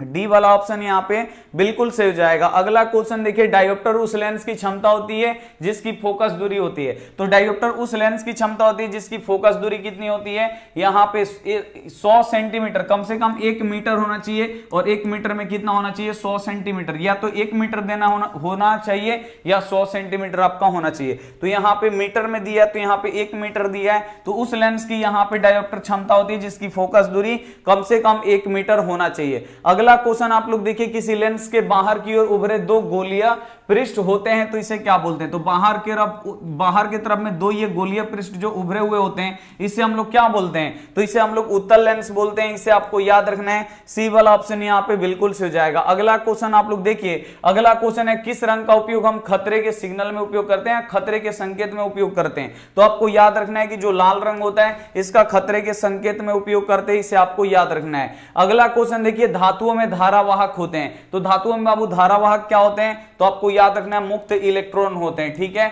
बी वाला ऑप्शन यहाँ पे क्या हो जाएगा, बिल्कुल एकदम सही हो जाएगा। अगला क्वेश्चन आप लोग देखिए, परिपथ में विद्युत धारा का यहां पे माप किससे किया जाता है? तो परिपथ में विद्युत धारा को हम लोग किससे मापते हैं? तो आपको याद रखना है, ए मीटर देगा, नहीं तो यहां पे आ मीटर देगा, इसे आपको याद रखना है, ठीक है? नेक्स्ट क्वेश्चन पे हम लोग चलते हैं। अगला क्वेश्चन है, बैटरी से किस प्रकार की धारा प्राप्त होती है? तो बैटरी से दिष्ट धारा यानी डीसी करंट निकलता है, इसे आपको याद रखना है, ठीक है? ए वाला ऑप्शन बिल्कुल से हो जाएगा। अगला क्वेश्चन देखिए, अगला यहां पे क्वेश्चन है, निम्नलिखित में से कौन जैव मात्रा ऊर्जा स्रोत का उदाहरण नहीं है? अब इसमें से आपको बताना है कि कौन जैव मात्रा ऊर्जा स्रोत का उदाहरण नहीं है।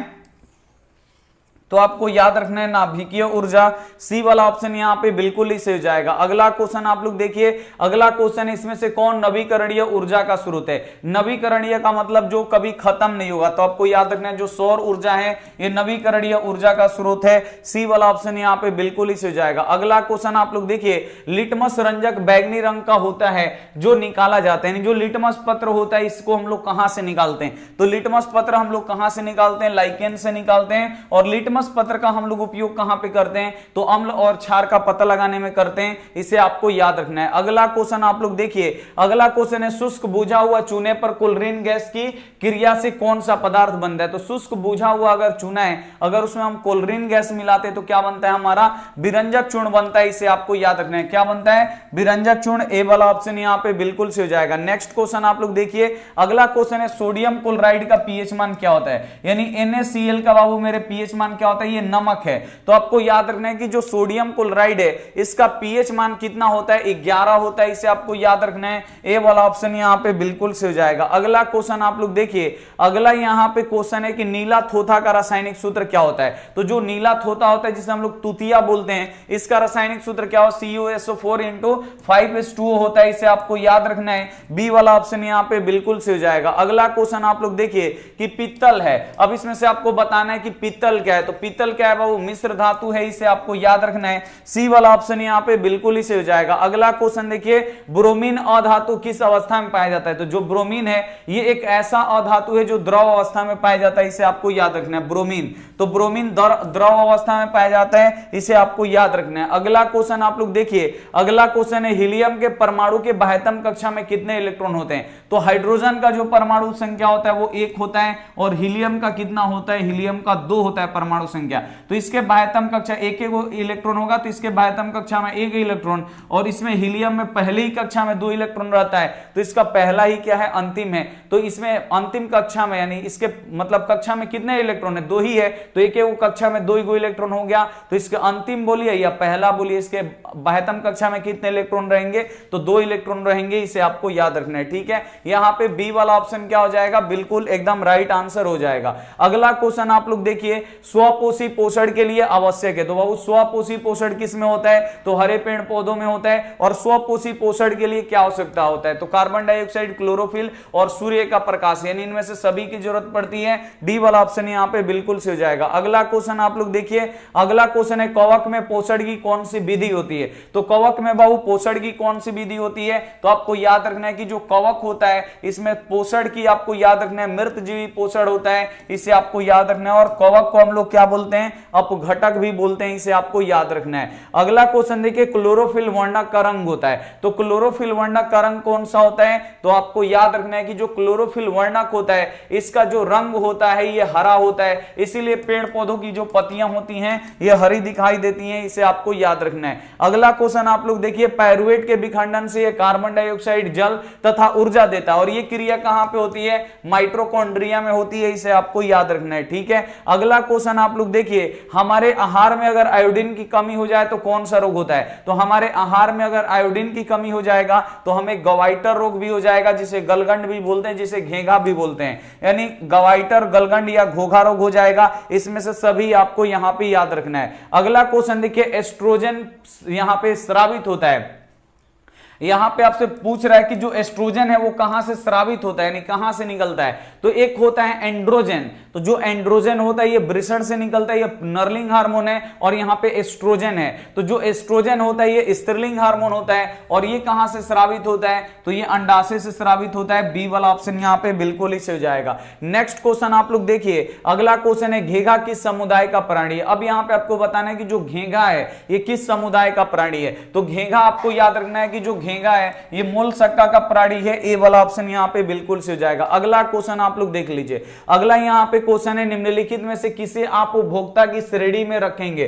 तो उपभोक्ता की श्रेणी में किसे रखेंगे, तो जो जानवर होते हैं ये उपभोक्ता होते हैं, इसे आपको याद रखना है। यहां पे सी वाला ऑप्शन बिल्कुल से हो जाएगा। अगला क्वेश्चन आप लोग देखिए कि पर्यावरण बचाने के लिए 3 प्रकार के आर का प्रयोग किया जाता है, इसका मतलब क्या है, यानी 3 गो आर का प्रयोग किया जाता है। ठीक है, तो यहां पे पहला का आर का मतलब होता है रिसाइकिल, रीयूज और यहां पे रिड्यूस होता है, इसे आपको याद रखना है। तो आर रिसाइकिल का मतलब क्या होता है, फिर से अगर प्लास्टिक का दूध पी रहे हैं प्लास्टिक में, तो उस प्लास्टिक को क्या करेंगे, रिसाइकिल करेंगे, उसको उठाएंगे और यहां पे क्या करेंगे, रीयूज उसका भी कर सकते हैं। अगर उसको प्लास्टिक को फिर क्या करेंगे, दोबारा बना देंगे, दोबारा उसमें दूसरा चीज भर के दे देंगे तो हो जाता है उसको रिसाइकिल करके। तो यहां पे रीयूज, यहां पे रिसाइकिल, रीयूज और रिड्यूस होता है, इसका मतलब इसे आपको याद रखना रखना है। यानी इसका मतलब क्या हुआ, यहाँ पे कम उपयोग, पुनर्चक्रण और पुनः उपयोग, इसे आपको याद रखना है। डी वाला ऑप्शन यहाँ पे बिल्कुल सही हो जाएगा। नेक्स्ट आप लोग क्वेश्चन देखिए, अगला यहाँ पे क्वेश्चन है हम लोगों का कि किन कारणों से प्राकृतिक संसाधन नष्ट हो रहे हैं। यानी जो प्राकृतिक संसाधन है किस कारण से, जैसे वृक्ष हो गया, शहरीकरण, जितना जनसंख्या बढ़ेगा उतना जंगल बाबू खाली होते जाएगा, इसे आपको याद रखना है। प्रदूषण भी बढ़ेगा, इसे आपको याद रखना है। तो शहरीकरण और प्रदूषण के कारण बाबू आपको याद रखना है कि जो प्राकृतिक संसाधन है वो नष्ट होते जा रहे हैं, इसे आपको याद रखना है। सी वाला ऑप्शन बिल्कुल एकदम सही हो जाएगा। अगला क्वेश्चन देखिए कि कौन सा पदार्थ लाल लिटमस पत्र को नीला करता है। तो लाल को नीला कौन करता है, तो आपको याद रखना है कि जो क्षार होता है ये लाल को नीला करता है, और अम्ल क्या करता है, तो ये नीला को लाल करता है, इसे आपको याद रखना है। अगला क्वेश्चन आप लोग देखिए, अगला क्वेश्चन है कि पीत रस कहां से स्रावित होता है। यानी जो पीत रस है बाबू वो कहां से निकलता है, ये आपको बताना है। तो पीत रस कहां से निकलता है, तो आपको याद रखना है, यानी यकृत जो लीवर होता है यहीं से पीत रस निकलता है। बी वाला ऑप्शन यहां पे बिल्कुल सही हो जाएगा। अगला क्वेश्चन आप लोग देखिए, अगला क्वेश्चन है निम्नांकित में से कौन मलेरिया परजीवी। अब इसमें से आपको बताना है कि मलेरिया परजीवी कौन सा है। तो जो प्लाज्मोडियम होता है ये मलेरिया परजीवी है, इसे आपको याद रखना है। अगला क्वेश्चन आप लोग देखिए, अगला क्वेश्चन है कि एल्यूमिनियम पर मोटी ऑक्साइड की परत बनाने की प्रक्रिया कहलाती है, और ये एकदम बीबीआई क्वेश्चन है। अगर एल्यूमिनियम पर हम मोटी ऑक्साइड की परत बना देंगे तो उसे हम लोग क्या बोलते हैं बाबू मेरे, एनोडीकरण बोलते हैं, इसे आपको याद रखना है। बी वाला ऑप्शन यहाँ पे बिल्कुल एकदम सही हो जाएगा। अगला क्वेश्चन आप लोग देखिए, अगला यहाँ पे क्वेश्चन है कि निम्नलिखित में से किस लेंस की फोकस दूरी धनात्मक होती है। तो किस लेंस की फोकस दूरी धनात्मक होती है, तो उत्तल लेंस जो होता है इसकी जो फोकस दूरी होती है ये धनात्मक होती है। बी वाला ऑप्शन यहाँ पे बिल्कुल सही हो जाएगा। अगला क्वेश्चन देखिए, निम्नलिखित में से उत्तम ऊर्जा स्रोत कौन सा है, यानी ऊर्जा का सबसे अच्छा स्रोत कौन सा है, तो आपको याद रखना है पेट्रोलियम या आपका एलपीजी जो दिया रहेगा उससे हम लोग टिक करेंगे, यानी प्राकृतिक गैस। ठीक है। अगला क्वेश्चन आप लोग देखिए, विरंजक चूर्ण का रासायनिक सूत्र क्या होता है। तो विरंजक चूर्ण का रासायनिक सूत्र क्या होता है, CaOCl2 होता है, इसे आपको याद रखना है। यहां पे क्या हो जाएगा, बी वाला ऑप्शन बिल्कुल इसे जाएगा। संगमरमर का रासायनिक सूत्र CaOCa3 होता है, इसे आपको याद रखना है, CaOCO3, इसे भी साथ में आपको याद रखना है। अगला क्वेश्चन आप लोग देखिए, अगला क्वेश्चन है कि कौन सा पदार्थ लाल लिटमस पत्र को नीला करता है। तो लाल को नीला कौन करता है, तो अपना क्षार करता है, इसे आपको याद रखना है। सी वाला ऑप्शन यहां पे बिल्कुल सही हो जाएगा। अगला क्वेश्चन देखिए, शुद्ध जल का पीएच मान कितना होता है। तो शुद्ध जल का पीएच मान कितना होता है, 7 होता है, इसे आपको याद रखना है। बी वाला ऑप्शन यहां पे बिल्कुल सही हो जाएगा। अगला यहां पे क्वेश्चन है, अगला हमारा क्वेश्चन है कि हाइड्रोजन के दो परमाणुओं के बीच में कितने आबंध बनते हैं। तो हाइड्रोजन के अगर दो परमाणु हैं तो इसके बीच में कितने आबंध होंगे, तो एक आबंध होगा, यानी एक बॉन्ड होगा, इसे आपको याद रखना है। ए वाला ऑप्शन यहां पे बिल्कुल सही हो जाएगा। अगला क्वेश्चन आप लोग देखिए, अगला क्वेश्चन है कि विद्युत ऊर्जा का व्यापारिक मात्रक क्या होता है। अब यहां से आपसे पूछा गया कि विद्युत ऊर्जा का व्यापारिक मात्रक क्या है, तो आपको याद रखना है यूनिट होता है। सी वाला ऑप्शन यहां पे बिल्कुल ही सही हो जाएगा। नेक्स्ट क्वेश्चन आप लोग देखिए, अगला क्वेश्चन है आवर्त सारणी के प्रथम वर्ग के सदस्य हैं। तो आवर्त सारणी के प्रथम वर्ग के सदस्य क्या होते हैं, तो क्षारीय धातु होते हैं, इसे आपको याद रखना है। और आवर्त सारणी में अगर हम लग जाएंगे दूसरे आवर्त में, तो दूसरा वाला क्या होता है भाई, क्षारीय मृदा धातु होता है, इसे आपको याद रखना है। अगला क्वेश्चन आप लोग देखिए कि वायुमंडल में कार्बन डाइऑक्साइड गैस की उत्पत्ति यहां पे की उपस्थिति है। वायुमंडल में कितना प्रतिशत कार्बन डाइऑक्साइड पाया जाता है, तो 0.03% पाया जाता है। सी वाला ऑप्शन यहां पे बिल्कुल एकदम 100% राइट आंसर हो जाएगा। अगला क्वेश्चन है NaOH क्या है। तो NaOH क्या है, एक प्रबल क्षार है, इसे आपको याद रखना है। बी वाला ऑप्शन यहां पे बिल्कुल ही सही हो जाएगा। अगला क्वेश्चन आप लोग देखिए, अगला क्वेश्चन है कि ऑक्सीजन है। अब यहां पे आपसे पूछा गया कि ऑक्सीजन क्या है। तो ऑक्सीजन क्या होता है बाबू, पेड़ पौधों का ये वृद्धि वाला हार्मोन होता है, इसे आपको याद रखना है। बच्चे कंफ्यूज में ऑक्सीजन पढ़ लेते हैं तो गलती हो जाता है। ऑक्सीजन क्या है, ये हार्मोन है, और पेड़ पौधों का ये वृद्धि हार्मोन होता है, इसे आपको याद रखना है। ऑक्सीजन क्या है, तो ये एक हार्मोन है।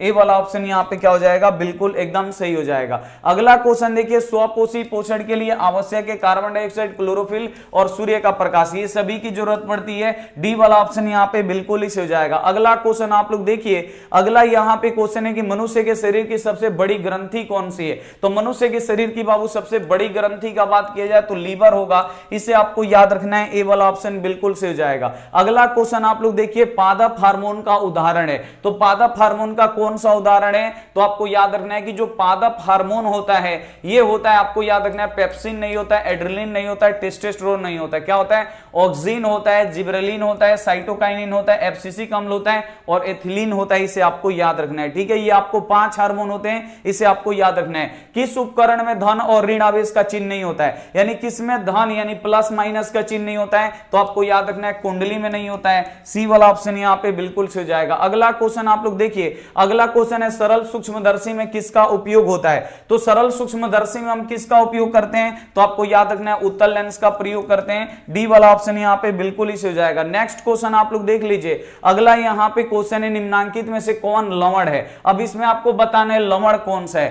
तो आपको याद रखना है K2SO4 जो होता है ये लवण होता है, इसे आपको याद रखना है, सी वाला ऑप्शन बिल्कुल से हो जाएगा। अगला क्वेश्चन आप लोग देखिए कि नाइट्रोजन के अणुओं में कितने यहां पे सहसंयोजक बंधन होते हैं। हम नाइट्रोजन यानी NN में पूछ रहा है, तो NN में कितना होता है बाबू, 3 गो होता है, यहां पे डी वाला ऑप्शन क्या हो जाएगा, बिल्कुल सही हो जाएगा। ठीक है, अगला क्वेश्चन आप लोग देखिए, संगमरमर का रासायनिक सूत्र क्या होता है, बोर्ड एग्जाम में आता है, तो CaCO3 होता है, आपको याद रखना है, सॉरी CaCO3 क्या होता है, संगमरमर का रासायनिक सूत्र होता है, ए वाला ऑप्शन बिल्कुल ही सही हो जाएगा। अगला क्वेश्चन आप लोग देखिए, अगला क्वेश्चन है कि डैश वन संपदा का एक उदाहरण है। अब इसमें से आपको बताना है कौन एक वन संपदा का उदाहरण है, वन का मतलब क्या है, जंगल, तो आपको याद रखना है वन संपदा का उदाहरण कौन सा है, तो आपको याद रखना है लकड़ी, जो लकड़ी है ये वन संपदा का उदाहरण है, इसे आपको याद रखना है। अगला क्वेश्चन आप लोग देखिए, इंसुलिन की कमी से कौन सा रोग होता है, तो इंसुलिन की कमी से कौन सा रोग होता है, मधुमेह रोग होता है, इसे आपको याद रखना है, सी वाला ऑप्शन यहां पे बिल्कुल से हो जाएगा। अगला क्वेश्चन देखिए, निम्नांकित में से कौन जैव अनिम्नकरणीय कचरा यानी जो सड़ता गलता नहीं है, कौन बाबू सड़ता गलता नहीं है, तो देखिए जो DDT है ये सड़ता गलता नहीं है, ए वाला ऑप्शन बिल्कुल से हो जाएगा। लेकिन कागज सड़ गल जाता है, वाहित मल सड़ गल जाता है, तो जो सड़ गल जाएगा वो जैव निम्नकरणीय और जो सड़ता गलता नहीं है वो अजैव निम्नकरणीय होता है, इसे आपको याद रखना है। अगला क्वेश्चन है क्लोरोफिल वर्णा का रंग होता है, यानी जो क्लोरोफिल होता है इसका रंग हरा होता है, क्योंकि जो पेड़ पौधों की पत्तियां होती हैं वो हरा रंग के इसी के कारण से दिखाई देती हैं। अगला क्वेश्चन आप लोग देखिए कि एक उत्तल लेंस की क्षमता 1 डायोप्टर है, तो उस लेंस की फोकस दूरी क्या होगा, 1 डायोप्टर है उसका मतलब क्या होगा, 1 मीटर होगा, और 1 मीटर को आप लोग बदल लीजिए 100 में, 100 सेंटीमीटर होगा, इसे आपको याद रखना है, कितना होगा, 100 सेंटीमीटर होगा, इसे आपको याद रखना है, सी वाला ऑप्शन यहाँ पे। उत्तल लेंस है ना, तो उत्तल का आपका प्लस में होगा। ठीक है, अगला क्वेश्चन आप लोग देखिए, अगला क्वेश्चन है निम्नलिखित में से कौन वायरस संक्रमित रोग है। अब इसमें वायरस के कारण से कौन से रोग होते हैं, तो आपको याद रखना है जो HIV एड्स होता है ये वायरस के कारण से होता है, सी वाला ऑप्शन यहाँ पे बिल्कुल से हो जाएगा। अगला क्वेश्चन देखिए, एड्रेनल हार्मोन स्रावित होता है, जो एड्रेनल हार्मोन होता है ये कहां से स्रावित होता है,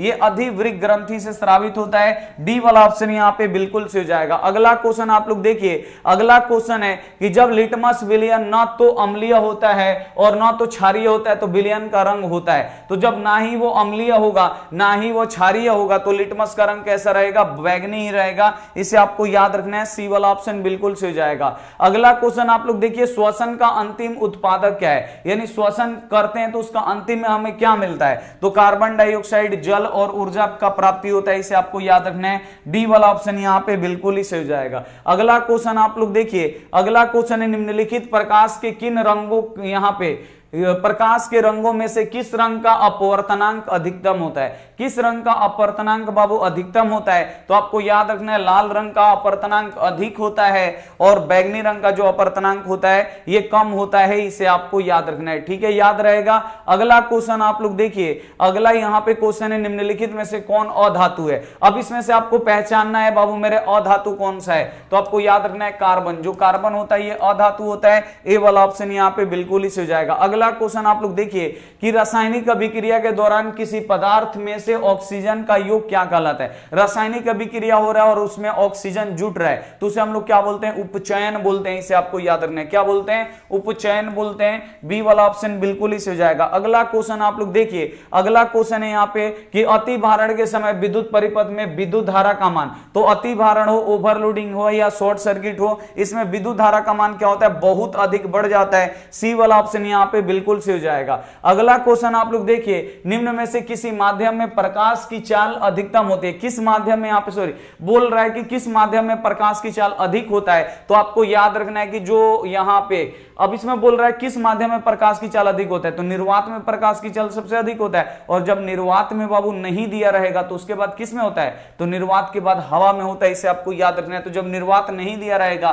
तो आपको हवा में टिक करना है। ए वाला ऑप्शन यहाँ पे बिल्कुल सही हो जाएगा। अगला क्वेश्चन देखिए, अगला क्वेश्चन है चालक का प्रतिरोध निर्भर करता है। तो चालक का प्रतिरोध किन किन बातों पर निर्भर करता है, तो आपको याद रखना है चालक की लंबाई पर भी निर्भर करता है, चालक के अनुप्रस्थ काट क्षेत्रफल पर भी निर्भर करता है, चालक तार के ताप पर भी निर्भर करता है, इनमें से सभी पे निर्भर करता है। डी वाला ऑप्शन क्या हो जाएगा, यहाँ पे बिल्कुल सही हो जाएगा। अब यहाँ पे क्या करते हैं बाबू, हम यहाँ पे क्लास को खत्म करेंगे। क्यों, क्योंकि यहाँ पे हम लोग का इंटर का क्लास होता है तो यहाँ पे सर आएंगे पढ़ाने के लिए, ठीक है। और कल से बाबू अब ऐसे पढ़ाई नहीं होगा, ऐसे मजा हमको भी नहीं आ रहा है पढ़ाने में, डायरेक्ट क्वेश्चन आंसर ऐसे मजा भी नहीं आ रहा है। तो कल से बाबू मेरे डेली अब आपका 5 बजे क्लास शुरू होगा और 5 से 7 आपका क्लास चलेगा। डेली 2 घंटा का अब यहाँ पे क्लास होगा और 2 घंटा में मात्र हम 200 क्वेश्चन हम आपको डेली अब पढ़ाएंगे। हिंदी हो, संस्कृत हो, या आपका सामाजिक विज्ञान हो, या विज्ञान हो, कुछ भी हो। 200 ऑब्जेक्टिव क्वेश्चन या मैथ हो आपका, 200 क्वेश्चन हम आपको पढ़ाएंगे और एकदम आपको समझा के ही पढ़ाएंगे। उसी में मजा आता है, लेकिन ऐसे हम भी यहाँ पे पढ़ा रहे हैं, मजा हमको भी नहीं आ रहा है ऐसे पढ़ाने में फटाफट, ठीक है। तो 200 क्वेश्चन हम लोग क्या करेंगे डेली 5 बजे आप लोग आइएगा, 5 से 7 डेली आपका क्लास होगा। 200 आपका क्या होगा, डेली आपका यहाँ पे क्वेश्चन होगा, ठीक है। तो अब मिलते हैं बाबू। अब देखिए यहाँ पे 15 डे चैलेंज चल रहा है, तो 15 डे में से आपको याद रखना है 3 दिन हम लोग का निकल चुका है। अब यहाँ पे 12 दिन बचा है और 12 चैप्टर, 3 को चैप्टर हम आपको पढ़ा दिए मैथ का, पहला चैप्टर, दूसरा चैप्टर, तीसरा चैप्टर। आज चौथा चैप्टर है द्विघात समीकरण। तो जिनको भी द्विघात समीकरण पढ़ना है, चौथा चैप्टर का ऑब्जेक्टिव, तो 15 डे चैलेंज चल रहा है, नहीं 15 दिन में पूरा आपका मैथ खत्म करने का योजना है और ये सक्सेसफुल हो भी जाएगा। तो आज चौथा दिन है और चौथा दिन में आज चौथा चैप्टर हम लोग पढ़ने वाले हैं 8:15 में। अगर आपको क्लास करना है तो रात के 8:15 में आपसे हमें जरूर जुड़िएगा। मिलते हैं अगली क्लास में, तब तक अपना ध्यान रखिए, मन लगा के पढ़ाई करिए। Take care and bye.